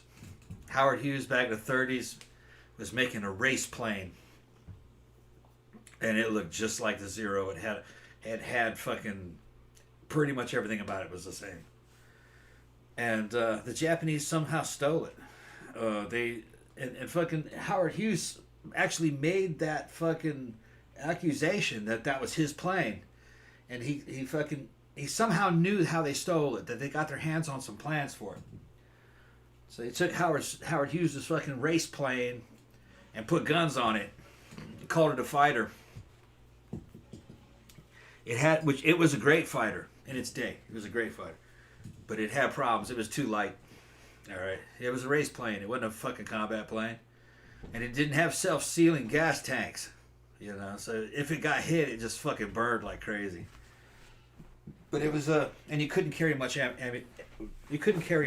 armament because the plane was light. So small machine guns and cannons.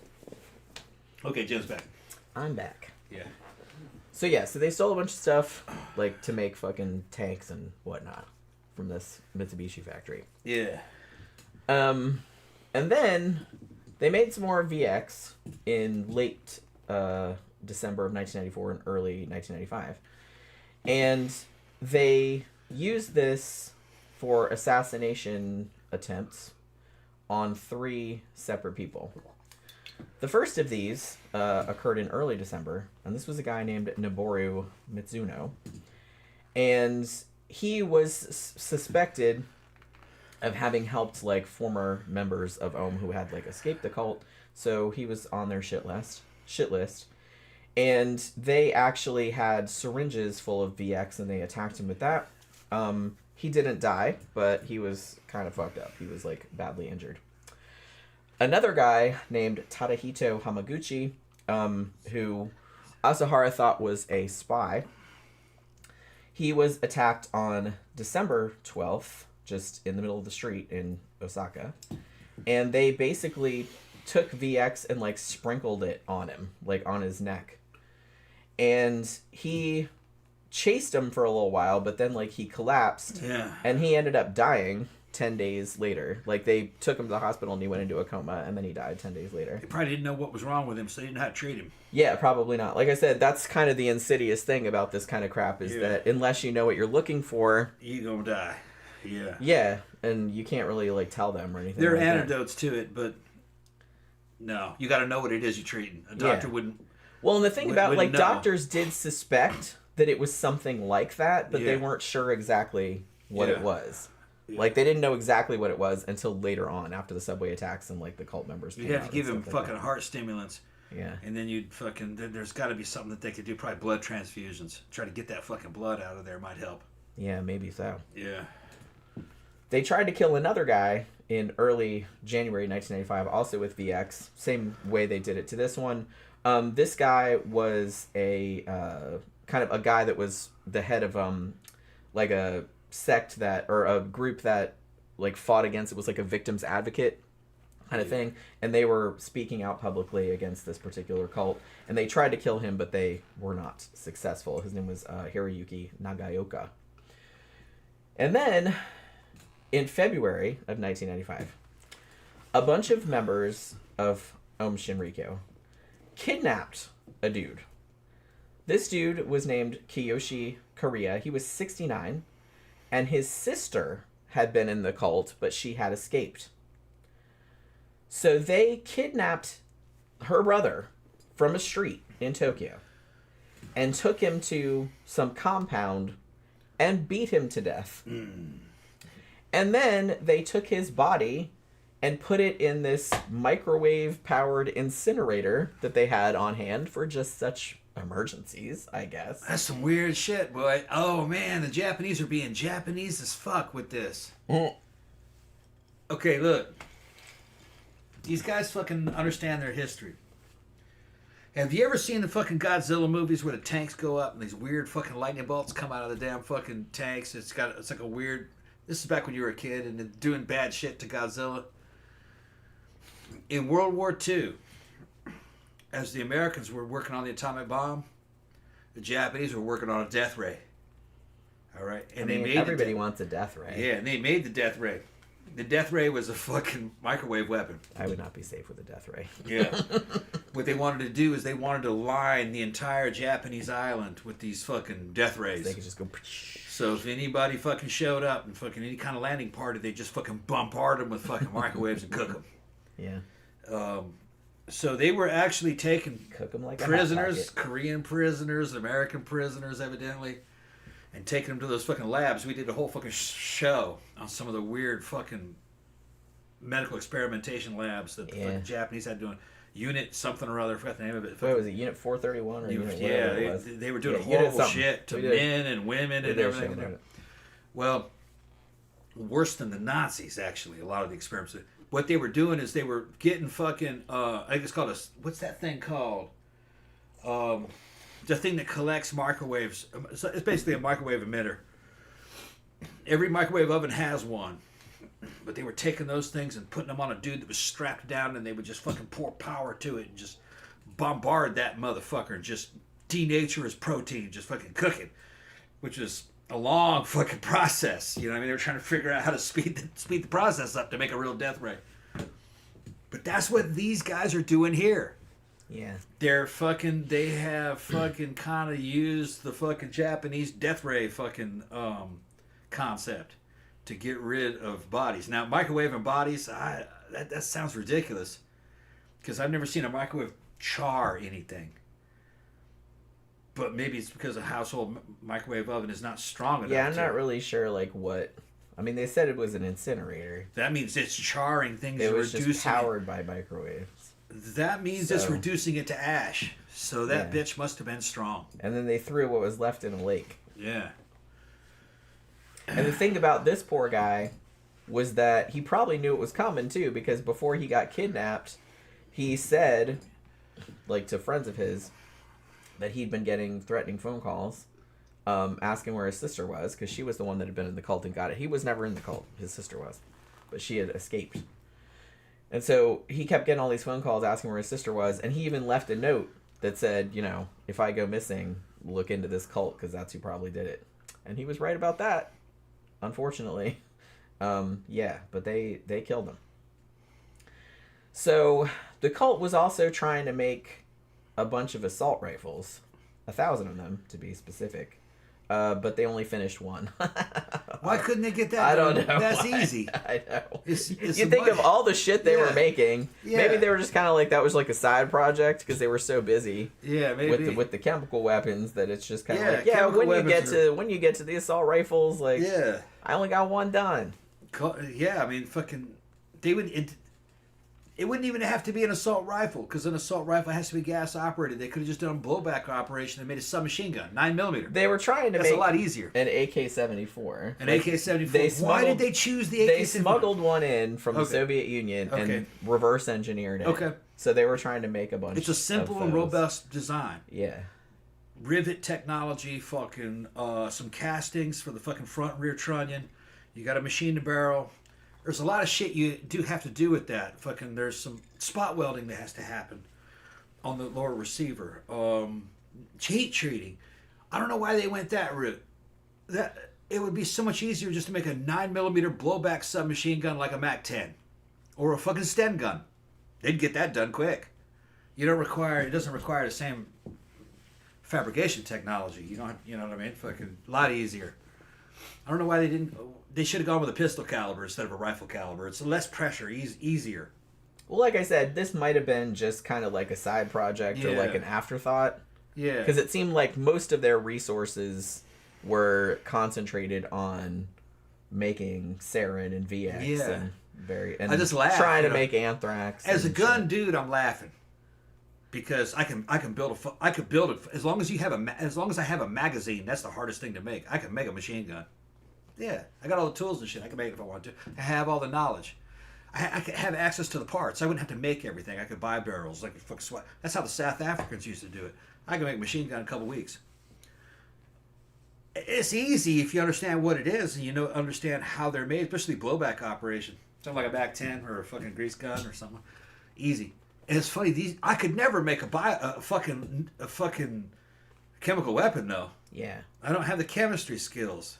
Yeah. But these dudes are doing it easily. They're just being Japanese. Set. They're being Japanese. It's different skills. I come from a gun culture, you know what I mean? Fucking grew well, up with it's them, just so. That's what they had. They had a bunch of chemists and scientists and stuff like that. Yeah. And to be fair, those types of chemical weapons are generally more effective at like killing a large number of people. Yeah. Without anyone knowing what's going on, which is kind of seems like what they wanted. But for you cherries out there, I'm going to repeat it again. The hardest thing about making a full auto weapon is the magazine. You guys call it a clip. It's not a clip. It's a magazine. That's the hardest thing to make. The barrel, because the geometry has to be perfect or it's going to jam. It has to be right. But barrels and bolts and fucking receivers, the body of the machine gun, all that shit's easy. You can make it in a garage if you have a welder, cutting material, make fucking some pipe. You can even rifle a barrel, as long as you have, especially if it's a short barrel, like a pistol-sized barrel. As long as you have a small lathe and a button, you can make a button and some rifling tools and shit. You just cut through it. You can make anything. Easy. And even the ammo's easy to make, as long as you have brass cases. But anyway, that's outside the scope of the thing. There are dudes that did it. There was a dude named Ludi who made a submachine gun from scratch with nothing but stuff that he bought out of the fucking hardware store in England as a demonstration that you can make these things everywhere. He went to prison for making it, but the plans for it are still out there, called the Ludi submachine gun. Yeah, you can make them easy. He even made the springs. Made the springs out of saw blades. So finally, because of this woman's brother getting murdered, Kiyoshi Korea, and him leaving the note, like naming the cult and saying, hey, if I disappear and get murdered, like that's what happened to me. And also because of various other things, finally the authorities are beginning to suspect that, hey, there might be something a little nefarious about this religious group, right? So what they were going to do was that the police were going to raid a bunch of their facilities, because they had facilities all over, because like I said, they had a fuck ton of money, like at the same time. It's like a big simultaneous raid that they had planned. And that was going to happen in March of 1995. Now, many people suspect that the attack on the Tokyo subway system was done as a response to this, because they're like, somehow maybe Asahara was tipped off, like maybe somebody in the police was sympathetic to their cause and like tipped him off about it, and so he decided he's going to do this terrorist attack as a distraction, like to keep them from raiding his compounds. Or it might have been just a coincidence, like no one's entirely sure.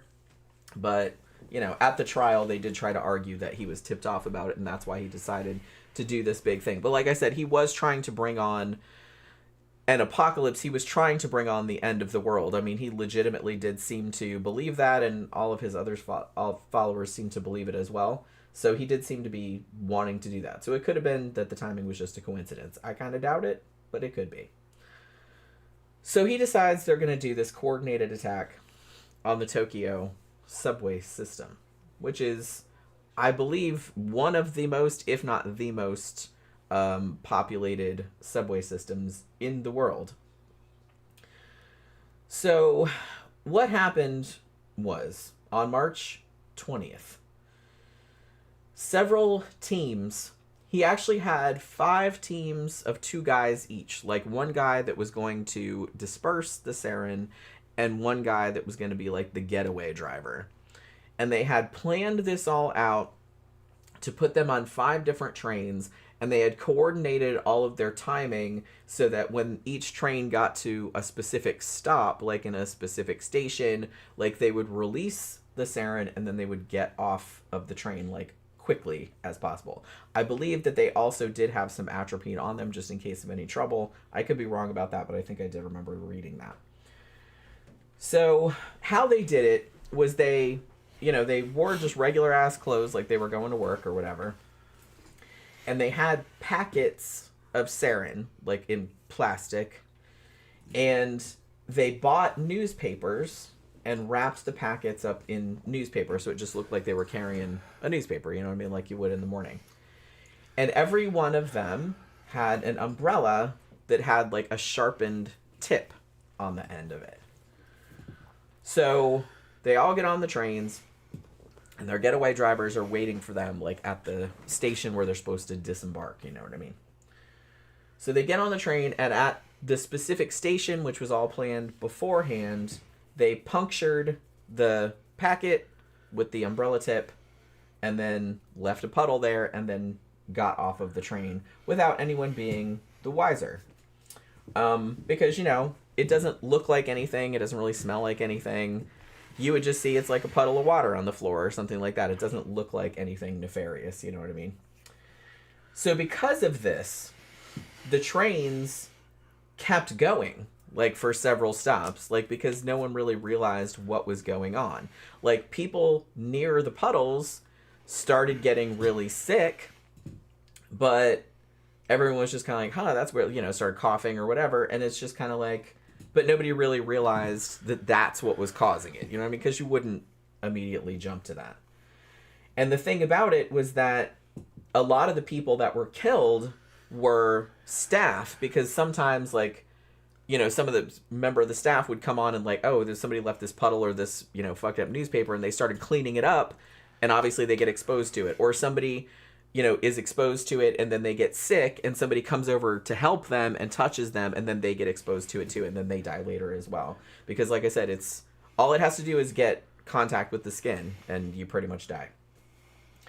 So as I mentioned before, 13 people were killed outright, like on the trains during the attack. 54 people were injured. Some of them died later as well. And almost 1,000 people were affected later. Usually vision problems, but like other lingering problems as well. So, like I said, nobody realized what was going on. But once everybody realized, like, everyone kind of started to panic and shit like that, like, obviously.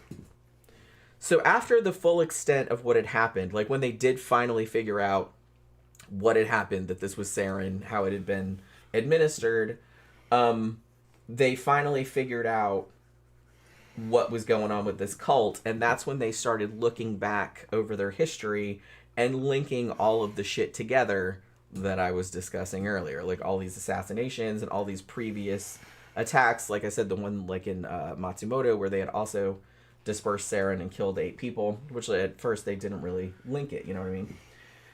So the headquarters got which was like at the base of Mount Fuji, and the police raided it, this one main one.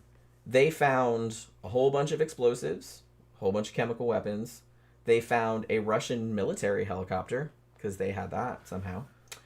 Now there were reports that they found Ebola and anthrax in there, which they might have had a little bit, but I think they exaggerated it at first. But like I said, it's, they had a little bit of it in there, because they did try to do anthrax before.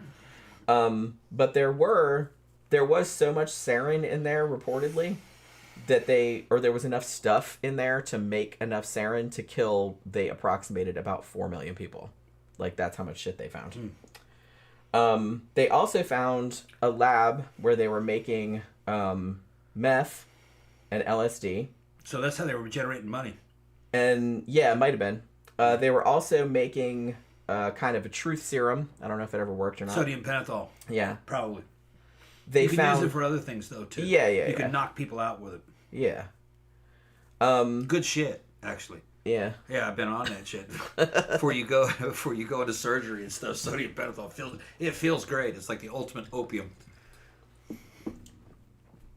And evidently, you will fucking not be able to. You'll just be. You can talk while you're unconscious. You don't really remember it, and evidently, you'll tell the truth. That's why they call it truth serum. Yeah. Although some people said no, you won't. Some intelligence agency said it's not reliable. It's not reliable. Yeah, I'd heard that. That's why they didn't really use it all that much. Motherfucker would be knocked out as a motherfucker, and he's still lying and keeping the cover story. That's weird. Yeah. But, if it's a trained agent... Yeah, that's some deep-seated training right there. Yeah, if it's a trained agent, if you're not even conscious. You're not even conscious, and you're continuing up with the cover story and the lie. Yeah. Weird. I'd like to try that. It would be kind of an interesting experiment. Yeah, and I want to record. I want somebody recording me unconscious talking, and see if I still lie and stick to the fucking cover story. Yeah. Oh, so you want somebody to give you a cover story? Give me a cover story and see if I can maintain that cover story. You put me under Southern pentothal and start fucking. And see if. Yeah, I don't want to be recorded. See if I can continue to keep that lie up. That would be interesting. I'd like to know. Who's got some we can have? It's hard to get. Yeah. It's hard to get. That's what they put you under to fucking for surgery to do fucking your implants. Yeah. Yeah. Sodium pentothal use it. Or something similar. I didn't say anything crazy though, did I? You were talking normally. You just couldn't remember any of it. No, I don't remember anything. Couldn't remember any of it, yeah. But like I said, I've done that before, just not even on anything, just sleeping. Like if somebody woke me up in the middle of the night, they said, "Wow, you said all kind of crazy shit," and I was like, "Yeah, I don't remember that." No, I was driving. I must have been dreaming. I was driving home, and you were telling me how you felt fine, and that it wasn't a big deal or anything. Oh, okay, yeah, because she didn't remember any of it. No, I don't remember anything. Like I said, I remember getting in the car, kinda. Yeah. You remember just being at the house, and I remember sitting up and you bringing me a sandwich. Yeah. And that's about it. I took her back to my house. We weren't living together at that time. Yeah. I took her to my house. Yeah. And I nursed her over there. Yeah. Yeah. That's how I remembered it. Wasn't that right? Yeah. Yeah. Yeah, we were, because it was still at Douglaston. Douglaston, yeah. Yeah, you took me back to Douglaston, my old apartment. Your old apartment. Yeah. Yeah, and I took care of you there. there. Yeah, because I remember sitting in your bed there and you bringing. And then the next day you jumped up like nothing fucking happened. Yeah. I was impressed because my first wife was laid up for a week. Like I said, the only time it hurt was when I first woke up. I was like, oh shit! Like, it felt like somebody had, like a sumo wrestler was sitting on my chest, and I was like, oh, what the fuck did I do? You know what I mean? Like, it felt really bad. But like after I kind of went kind of in and then I went home, had a sandwich, took a nap, and then I woke up. I'm like, nah, it's all right. Like, it kind of hurt, but not. A couple years before that, fucking, I took our friend fucking Sonia, I fucking took her back from her surgery. She got implants too. She was a little skinny fucking thing, and she was fucked up. I had to babysit her little daughter while she was sitting there. Yeah. Yeah, and then eventually. I mean, it's a pretty. It killed her, but she was little. That's the thing. I think that Jen already had big boobs. I had already, and the thing, I was getting them redone because I had lost like 90 pounds. Yeah. And the boobs deflated a little bit, but I'd had big ones to start with, so it's like I had loose skin there. Yeah. So it's not like I was a tiny little waif. Yeah, no. That had to stretch everything out. Yeah. Now, like I said, but it is like a pretty major surgery because mine, they don't have to do it like this, but they're better if you put them underneath the muscles, so they have to make a cut like underneath. My first wife went from A cup, damn nothing, like olive oil, to like fucking almost E cup in an hour. All right. She said it was like a man sitting on her fucking chest. She said that's what it feels like when you first wake up. Yeah, it just feels like somebody like you can't really breathe. Yeah, and the doctor gave me fucking heavy fucking medicine to give her to keep her knocked out. Kept her knocked out for basically 4 days. Yeah. She just got up to go to the bathroom and eat. That was it. I didn't like the next day. I was slightly sore. Yeah. But I went back to work. I think a day or two after I drove. Yeah. I was alright. Yeah. You shook it off like a champ. And I think I only took one of the painkillers, or maybe two. Yeah. I said, "Do you want any more?" She said, "No, I'm good." Nah, I don't need them. And I was just like, "Damn!" I had them impressed. for a long time. She's like an Indian chick. She's like a Native American woman. You're like, you must be a fucking part Dakota or Lakota. Fucking Cherokee or some fucking Apache. You're like an Apache woman. Like I said, it hurt, but she has some Indian ancestry in her. This shit must be fucking Apache or something. But yeah. Like I said, I just have a high pain tolerance. Yeah. I know. Now, like I said, when you were doing the nipples, Yeah. That was pretty painful. Yeah. Like I almost blacked out. I didn't black out. But I was getting empathy pains. But I almost did. I was like, damn, this sucks. I didn't pass out, but I was once you started doing it and I laid down. Yeah. Like obviously I didn't pass out then, well. but it still hurt though. Yeah. But you know. Oh man. I was just kind of like, man, what? You realize that was a long time. It was over 10 years ago now. The boob job was, yeah. Yeah, and those are fucking coming up to the point where we got to worry about changing them out. That's about how long they last. It's all right. We'll crowdfund that shit. Y'all can fucking send your donations. Fucking, I'm gonna open up a fucking GoFundMe for Jen's boobs. We're gonna get some fucking huge boobs in her. Let's not go too They are huge. gonna be that I already huge. have shoulder pain. Yeah, she already has shoulder. Zach says, I have heard gingers have a naturally higher pain tolerance than most people and a higher resistance to a lot of drugs. Probably. That's probably true. Because she doesn't respond to hardly anything you give her. No. She's a ginger, too. Yeah, naturally. Yeah. I mean, it's probably gray now. My dad was a ginger, but I'm not. Yeah. Yeah, I'm a redhead. Yeah. All right, so where was I? So yeah, also in this place where they were making LSD and stuff, they also found a big ass safe, and the safe had several million US dollars in it and a bunch of gold bars. Damn. And they also found a bunch of like prison cells in there. Some of them still had people in them. They were like keeping prisoners in the fucking place. So yeah. It's a good thing they raided this fucking... Jesus Christ. So I can't believe... These cults, man, like, how do they make this? Because look at Scientology, who's like, it's gone downhill, like, lately, but they have, like, $1 bazillion. They have, like, all the money. And this cult, it started out, like, literally in this dude's apartment in the mid-1980s as, like, a yoga thing. Like, a yoga class. And then, like, 10 years later... He has, like, thousands and thousands of followers and, like, over $1 billion in assets, and he's, like, buying Russian military helicopters and shit. What the fuck? Like, how does that happen? I don't understand it. Again, I need to start a cult. But, because apparently that's where the money is. Apparently. I don't know, man. We've thought about it. We've thought about starting a cult. Like I said. But, I don't know if I could... if my conscience would allow me to do this kind of stuff. My damn conscience. I'm not going to abuse people like this, but I don't know. I kind of feel like the ones that are the most abusive are the ones that make the most money for some weird reason. Maybe people are like sadomasochistic or something. So, in the weeks following the subway attack, the authorities managed to arrest over 150 members of the cult for various things. And they actually, right around this time too, they were still like trying to assassinate people allegedly, because not long after the subway attack on March 30th of 1995, the chief of the National Police Agency was not killed, but somebody shot him 4 times near his house in Tokyo. Now, they suspected, as you would, that the cult was involved, but nobody was ever charged and nobody ever proved anything. You know what I mean? So, but like I said, they were still trying to pull this stuff, allegedly. And then another person, this was like the following year in 1995, the guy who was the Ministry of Science of the cult, he was stabbed to death outside of their headquarters in Tokyo. And there was a whole bunch of people around, and the murder was caught on camera. Like, there was a whole bunch of reporters around. Because, obviously after the subway attack, like, reporters were around the cult headquarters, like, all the time, right? So somebody stabbed this motherfucker to death, like, in broad daylight, with, like, reporters everywhere.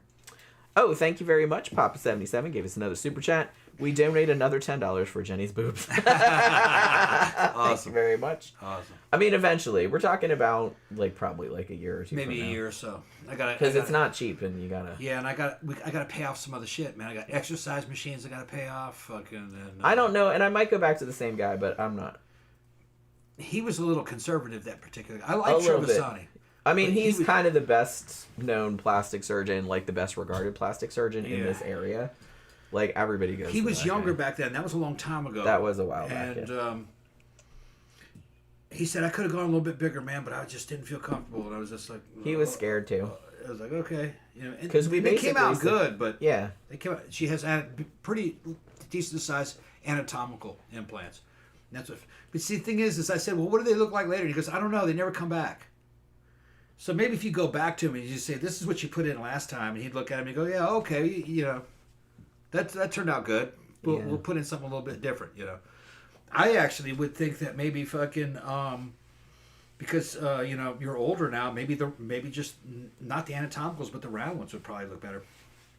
Yeah, maybe, I don't know. Like I said, I never really liked the look of the round ones, but but the thing is that the reason why the round ones look bad is because they're on chicks that are fucking super skinny.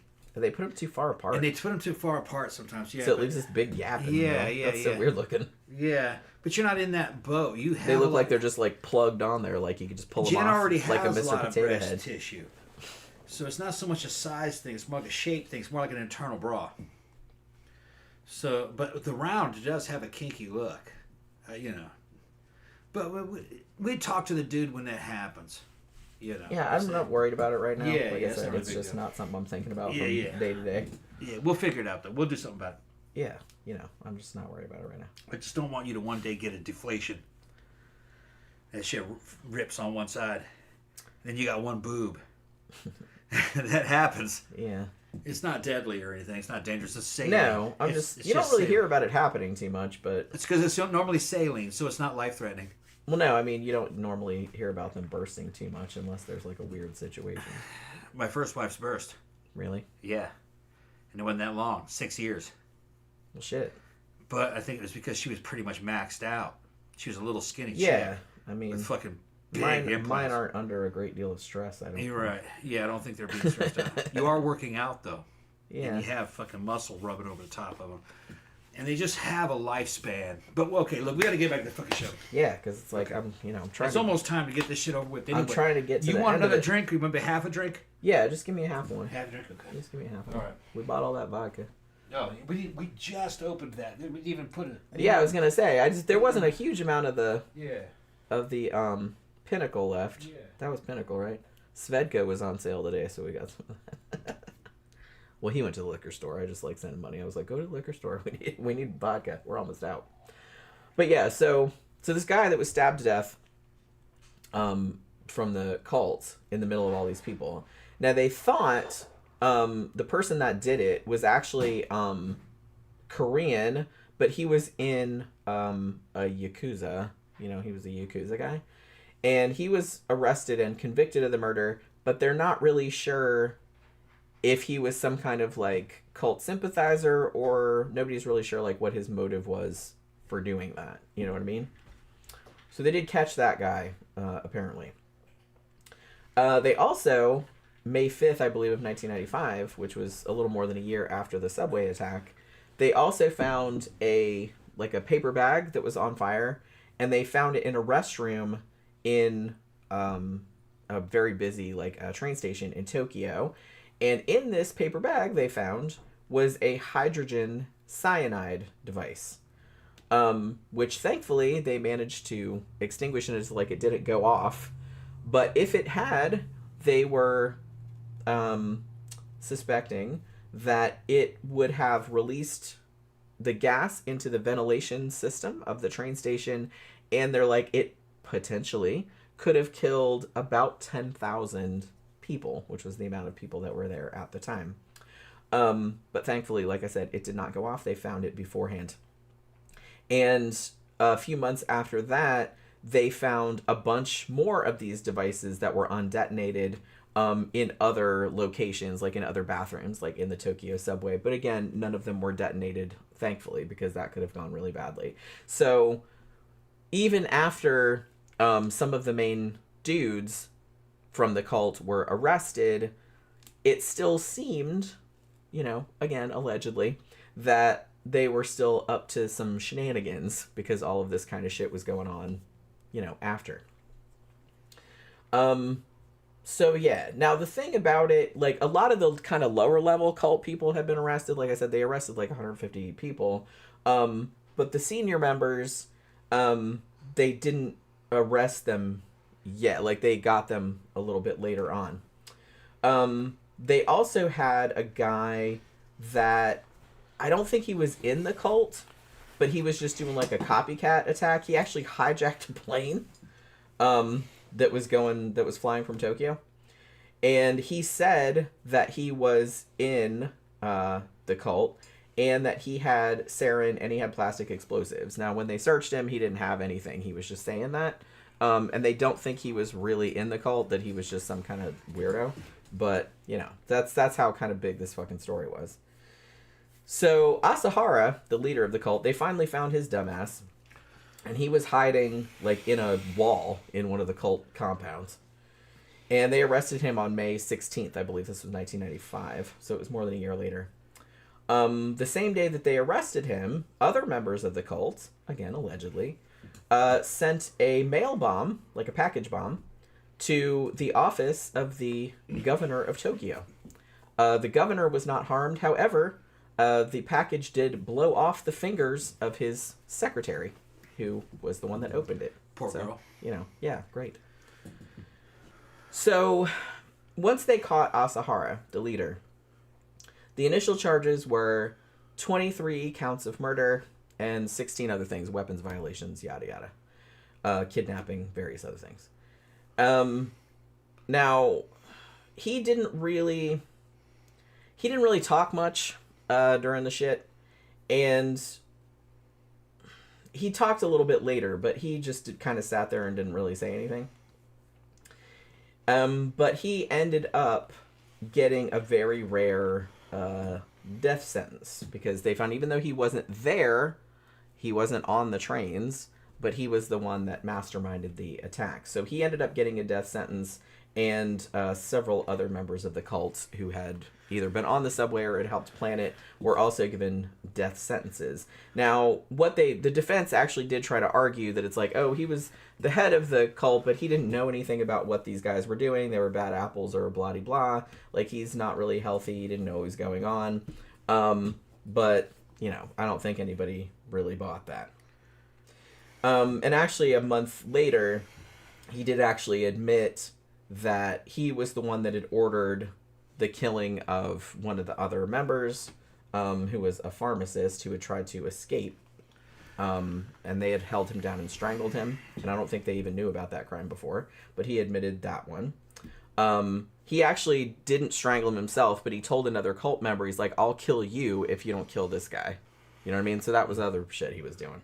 So there's yet another fucking murder. So, after all of this brouhaha, in October of 1995, the cult, Aum Shinrikyo, took away, because I don't know if I mentioned this, but just like in the United States, if you're a religious organization and you apply for it, you get tax-exempt status. The same is true in Japan. And this cult had that. Like, before they started doing all the crazy... Well, even while they were doing the crazy shit, but they didn't know about the crazy shit. So they did actually have tax-exempt status as, like, a legit, like, religious organization. But finally, obviously, like, after all of this shit went on, they had their tax-exempt status revoked. And they declared bankruptcy in 1996. Do I believe that? No. But they still are around. Not under that name anymore, obviously, because that name's kind of mud at this point. But they do have, like, a computer business on the side, and they also have donations and shit like that. But like I said, the Japanese government is keeping a very, very close eye on these motherfuckers because they know what their shit got up to, like, before. Now, they did actually try to ban them because there's some kind of law that was passed in 1952 that's called the Subversive Activities Prevention Law. And there was an argument about that, but that didn't pass. Like, they said, no, they are still allowed to operate as a religious organization. We just have to watch them to make sure they don't do the kind of shit they were doing before. Sass has just fucking showed up. What's up, Sass? Well, hey. Cutie pie. Look, I'm telling you what, give me that drink. We're going to split that. Because Okay. the show's almost over. And I don't want to make a whole drink for myself. You know? Okay. I'll get all fucked up. You'll get off on it. I'll get all fucked up. I'm kind of fucked up as it is. Are you really? A little bit. A little bit. Okay, there you go. All right. All right. Thank you.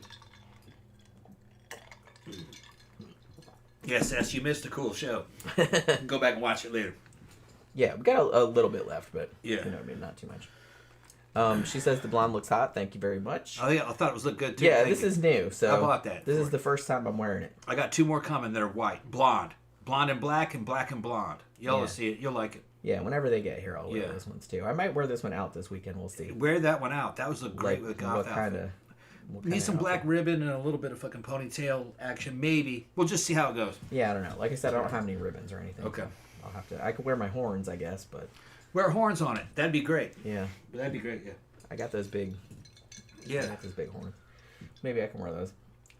If they'll stay on. Mm-hmm.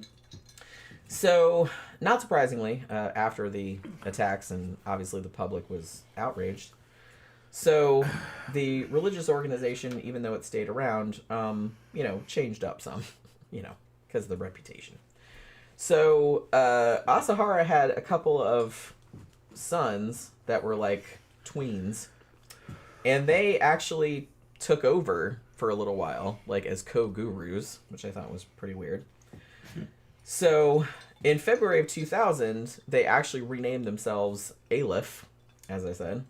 And they said, we're not going to do the real controversial ancient Buddhist text stuff anymore, and we're not going to do, like, the apocalyptic Christian stuff anymore. And they actually came out publicly and apologized to everyone that was killed or wounded in the Sarin attacks. And, started raising money for victims' funds and various other things. And they kind of keep their more controversial opinions.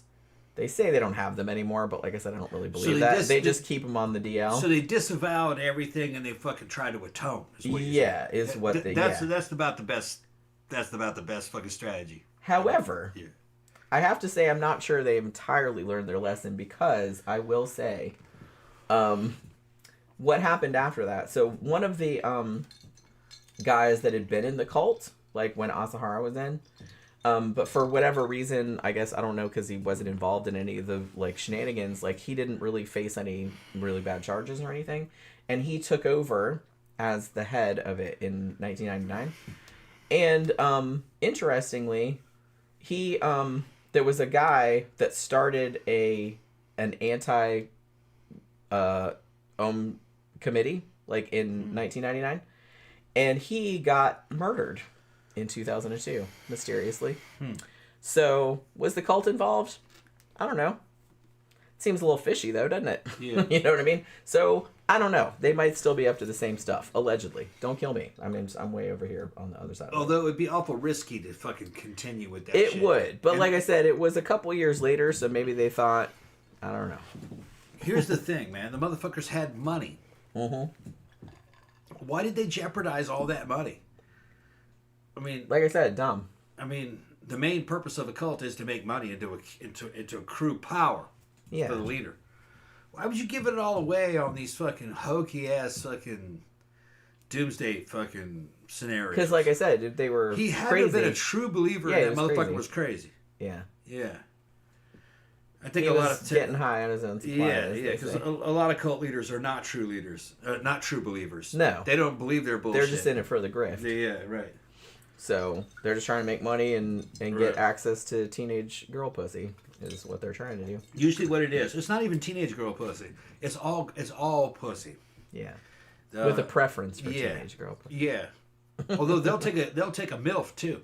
Yeah, fucking if you look at them, but they it's about sex, the access to sex, money, and power in general with cults.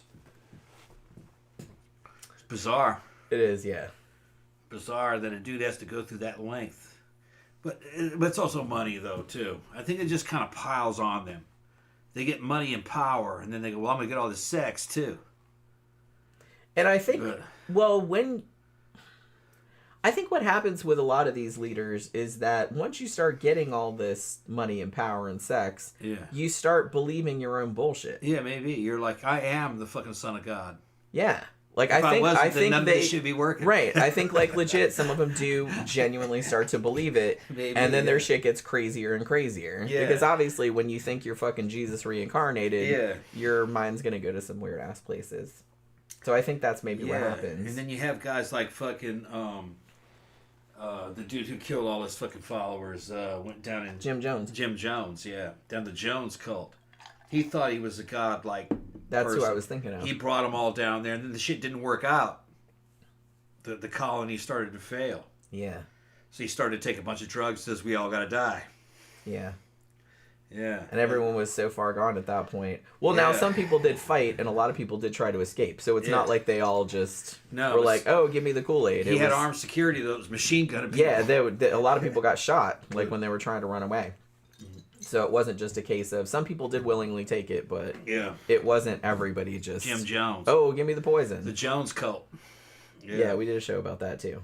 Like the documentary that I saw about that had all of the footage, because they took a lot of footage of themselves. They filmed themselves all the time. They had like recordings of all of his daily speeches, like over the speakers and everything like that. Like watching all that was one of the most depressing fucking things I've ever seen. It was weird, man. It was like an interracial love cult, communist, that goes to South America to try to make a new world.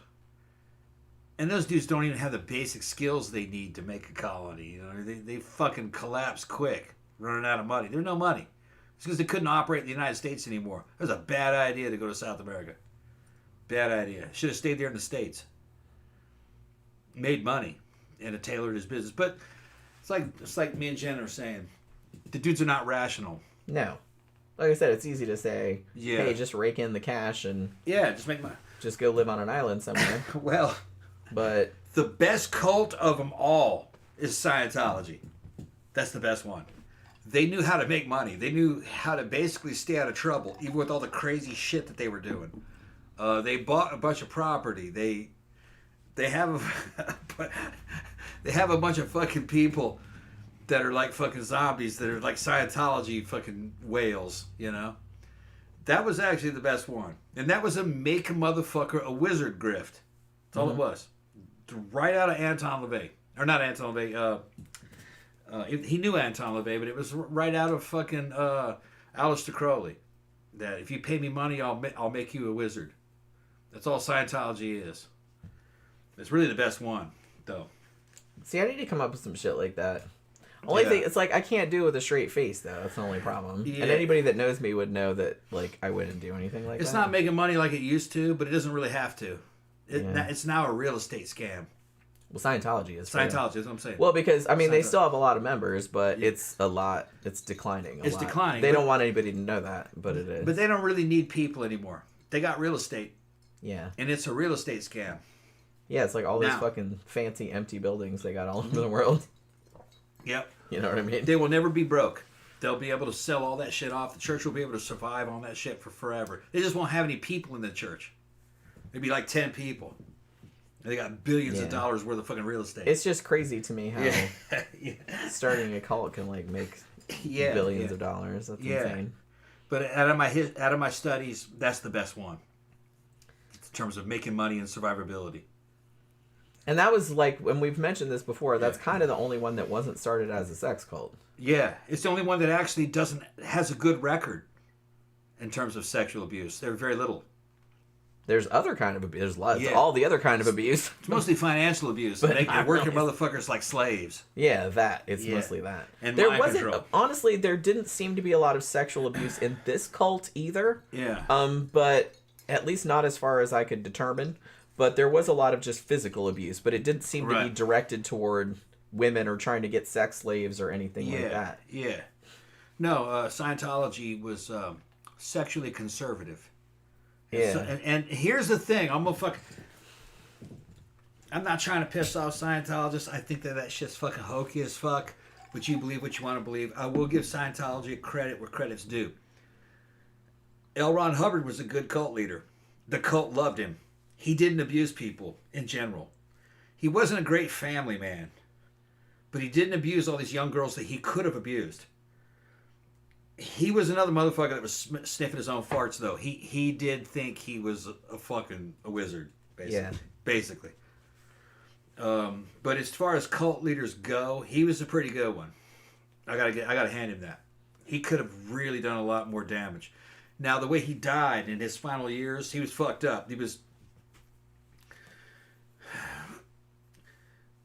fucking had bad teeth, was in a trailer, fucking stacked full of fucking bags of money.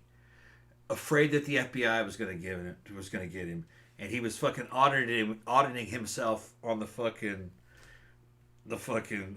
lie detector test and fucking communing with alien souls and shit when he died.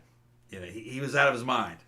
Yeah. Towards the end, but so he actually did believe his own bullshit. Like I said, I think it happens to a lot of cult leaders is they start believing their own bullshit. Yeah, he was auditing even if they himself all the didn't time. believe it at first. Right. He convinced himself that he was true, that he was telling truth, that his imagination was true. And the thing about it is that a lot of times that kind of makes you a better cult leader because if you actually believe, then that comes across to other people. Yeah. So it's like a feedback loop. Yeah. And no, I'm gonna give fucking for any Scientologists out there listening to me hate watching me. No, well, fucking L. Ron Hubbard's actually a really good cult leader, as far as cult leaders go. He was not very abusive. He could have fucking done a lot of bad shit that he didn't do. He kind of kept himself under control. He actually did believe a lot of the shit. He was funny. The cult loved him. When he was alive, I think, they just loved him. Which is weird because every single fucking thing I've ever seen of him, like film and stuff, he seemed super fucking creepy. I always thought he seemed super creepy. He's lying, or he's a weird spinning a yarn. He's a con man. But I don't get what was so charming or charismatic. For me, like super creepy. For me, I wouldn't buy it. But the cult loved him, and that's really all that matters in a cult. Well, yeah. That's why I'm not in one. It went bad. Scientology got much worse when he died, and Miscavige took over. Miscavige fucking. Because that dude's a legit. That dude's a dick. Okay. Yeah. So that's where a lot of the crazy shit from Scientology, today is actually that's Miscavige's responsibility. The way he runs that place. He runs that place with a fucking iron fist. He's like a gangster. And he's in the Short Man Mafia, him and Tom Cruise, little short motherfuckers. Yeah, Seth just said Scientology leader isn't after teenage pussy, he's after Tom Cruise's cock. He's probably already had that, I'm sure. No. Multiple times. Tom Cruise isn't gay. He's not. Two, fucking David Miscavige thinks Tom Cruise is a douche.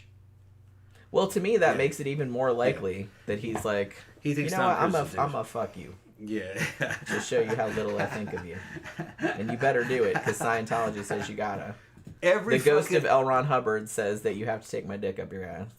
Every ex-cult member Allegedly. I've ever seen any fucking interviews with said that no, Tom Cruise is definitely not gay. He's into chicks, but that he's diabolical. He's not he's not a real nice guy. Yeah, I clocked that in the 80s. Like, when I saw him in movies, I'm like, wow, that dude's probably a cock. Yeah, he's a cock. All right, he's a cock. He just seemed like... And just an arrogant...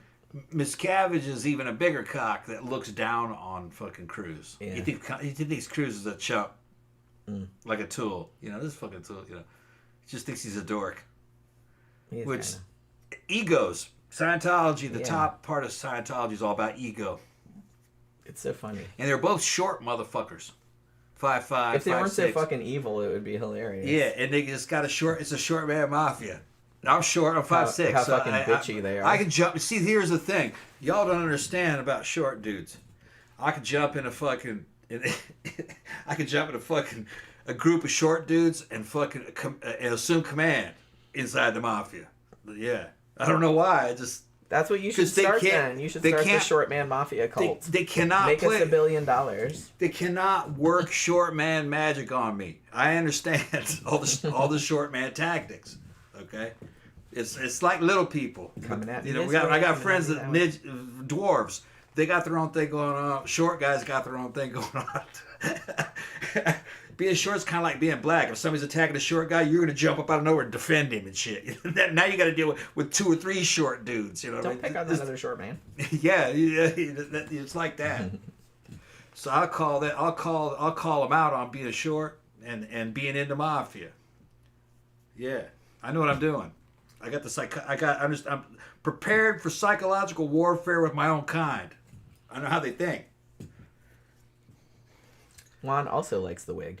Thank you. Yeah, very much. Yeah. Okay. Yeah, I like that. I guess I will wear it then. I just got to see what kind of outfit I'm gonna wear. So, like I I said, knew that would be flattering. I think it would look good with the horns. Well, you had the gray one. That looked really cool. Yeah, that's actually turned out to be one of my favorite wigs. Yeah. I didn't think I would like it, but so I said, well, let's try the blonde and orange one. It's got orange highlights. yeah, It looks nice. which you can't see it as good on as- camera. yeah. It's a lot brighter orange in Yeah. real life than Yeah. it is on the camera. It's got a nice orange look to it at the ends. It looks cool. Got little stripes going up the back. What are they saying? I don't know. I'm just trying to get to the bottom of my Victor notes, man. shows up. Yeah, I know. Victor's over here Victor trying to got figure here. out what made him gay. I'll tell you what made you gay, bro. Fucking women made you gay. Women made you gay. That's what it is. Okay, go ahead. All right, so there were actually 3 fugitives from the cult that they were looking for a very long time. And they didn't catch the last one until 2012, I believe. Mm-hmm. So he had actually been on the run for 17 years, but they finally did get all 3 of them. So at last, on July 6, 2018, Asahara, the leader, and 6 of his other senior members of the Aum Shinrikyo cult were executed. And as I said, they hanged them. And then they did, like, there were 6 more cult members, like, still on death row, and they hanged them 20 days later on July 26th. So that was 13 in total that were given the death penalty. Like, they weren't the only ones, like, those were just the only ones given death sentences. Many of the other ones were just given, life sentences or various lesser sentences, depending on what they had done. So the group that this turned into, Aleph, they still had, like, a few thousand members, like, living in compounds and shit like that. And the thing about it, though, is that the public is still not crazy about them. I mean, understandably so. So they still have, like, a lot of protests about them and shit like that. And the cops, like I said, still keep a very close eye on them. In 2007, a splinter group broke off from them called Circle of Light. And they wanted to distance themselves even further from the criminal activities of Aum Shinrikyo. Now, interestingly, it seems as though members of Aleph are still up to similar kind of shenanigans as the old cult, because as recently as November of 2017, 5 of the Aleph offices were raided, and the cops were investigating not any murders this time, but they were investigating, like, recruiting practices, because again, they were using these kind of deceptive, very Scientology-like things where it's like, paying thousands of pounds, or I guess it's yen, for various sessions and not getting it or whatever. So they, like, raided them because of that. But then, in 2019, a sympathizer with the cult, he took his car and drove it into a bunch of pedestrians in a terrorist attack. And he said that it was retaliation for an execution, although he didn't specify which execution he was talking about. Most people thought that he was talking about the executions of the Aum Shinrikyo senior officials or whatever that had been executed in 2018. Thankfully, no one was killed in this terrorist attack. 9 people were injured when he kind of rammed into a crowd, but no one was killed. So, as I mentioned, these people are kind of still around, and while their activities seem somewhat muted from the past, I kind of feel like maybe they're still doing the same kind of shit, or they're just hiding it better. I don't really know. There's not going to be any way to know, but I would think that they're probably under surveillance. They are, and they probably said, "Look, we can't go this fucking active fucking religion route. Let's just go more to the grift route." And that's probably what they're doing. They're grifting, getting money. That's what I'm going to think. I mean, probably. Because let's sell some dirty bathwater. Yeah, they and act pictures up, of a motherfucker floating. Yeah, yeah. You float? You see me float? I'm floating. We can't find that video again. Yeah, no, that was like years ago that we saw that. He had a guy who's pretending to be an Indian guru. Yeah, it was a joke, but he was on something and it looked like he was floating. He goes, You see me floating? Of course I float. Do you like to float? I like to Do float. you like to float? I like to float. Come float with me. And he's just fucking kind of weird shit. They're just like that was old YouTube. They got rid of a lot. Yeah, that was like a long time ago. Yeah, but it's like we used to like that video was that so dude, funny. Put that dude on his watch. There he is. Look at me. I like to float. He was doing the Indian accent. And I will teach you to float. Well, Yeah, he might have really been Indian. He might have been really Indian. Sure. He did look Indian. Yeah, he did. Yeah. So I don't think he was faking the accent. Maybe he was. I think he really did talk like that. But But he was just making fun of he was gurus. he was sitting on a pane of glass, a thick glass. Yeah. But you couldn't see it. It was off screen. Right. You could see him float. So it looked pretty good. It did looked look good. like he Yeah. was floating. But I thought that was kind of funny. But he was clearly. And he was like had his making fun. He was in a lotus position with his eyes closed. Yeah. That's how it started. And then he opened his eyes and he goes, "You see me floating?" And didn't he say at the end that he would gonna teach you to float? Yeah, but then he's like, I'm not gonna teach you to float, you silly person. Or Yeah. Then he Yeah. That's person? right. Yeah, I might teach you to float. Fuck you, you silly person. yeah, that's right. It was pretty fucking funny. It was only like a couple minutes long. Yeah. But we haven't been able to find it again. Yeah, gone. It's probably still on there someplace, maybe. It's got to be somewhere. Want me to look on the for it? internet. But yeah. I'll look for it. I mean, it's been a long time since I've seen it. That was like years and years ago. Like that was at least like 15 years ago. I think that we saw that. Probably, shit. would you like to float? Is probably what the name of it. I thought that's what it was called, or something like that. Yeah. But yeah, it's like the pictures of this dude, like Asahara, the pictures that he was selling, they were like cards, like a postcard, right? And he was selling postcards of him floating in the lotus position. Yeah. And I was like, that was some of the funniest shit ever. Because obviously, like I said, he was just jumping on like a trampoline or something. You know how like you jump on a trampoline, then you go like that and like you cross your legs, so it looks like you're like, he clearly did that. And somebody took a picture at the top of the thing. Yeah, no, I can't find Would You Like to Float. What happened to it? I don't know, man. It was just so, I don't even know how you came across it. It was so random. It didn't make the cut. It was so random. People are like, no, we're not gonna have that on YouTube anymore. I guess nobody thought it was as funny as we did. Yeah. But Didn't make the cut. I don't even remember how we came across it. But we just like Just we used to fucking quote that to each other all the time. Would you like to float? Yeah. I like to float. You see me floating? Silly person. Yeah. But yeah, it was pretty funny. But yeah. So yeah, so if anybody wants to buy any of my used bathwater, just let me know. This is a new grift I'm gonna try out. Yeah, selling Jen's bathwater. I'm gonna sell my bathwater. I take showers, man. I don't like Yeah. Every now and then I take a bath. It's fucking funny. But I usually you can have my shower water, and I don't know if that's the same. I can just have you lean over the sink, and then I spray water on your boobs. Okay. And it runs down the See, front, and then boob that water? goes into the fucking little vial. So it's boob wash water. Yeah. Well, hey man, there's a whole like market in like people like underwear. Yeah. Buy a girl's underwear and shoes, but you have to show video of you like wearing it. That's all. And then you sell it. Yeah, some of the porn stars sell off the shit. The like underwear that and they shoes were wearing and stuff. in the scene, type of deal. But that's all simp shit. Who knows if they actually buy it? I don't know. I just like what a weird person that would have the kind of disposable income. Yeah. Just I'm gonna buy these panties and just like sit at home and sniff them. Just some fucking sniffer motherfucker. It's so bizarre. Like somebody you don't even know. That's so strange. Like I don't know. I'm not a dude. That doesn't make any sense to me. All right, so are you ready to wrap up? Yeah. I'm kind of hungry. Yeah. You want to go to Circle K? Oh, we gotta go to Circle K. That's all right. I may have something here. We'll see. We'll see how it goes. I don't know if I want to cook or not. We'll see. What time is it? 10. Okay, yeah, shut it down. Tetsuo says, do the fart jars come with an expiration date? Yeah, fine. Yeah, I don't know. Like, this fart is only good up until this fucking date. Y'all are ridiculous. Well, you gotta think about this kind of stuff. All right, so we're gonna wrap it up for this evening. Hopefully you guys had a good time on the show. I know it's a depressing topic. We always do depressing topics, but it was still like fun hanging out with you guys.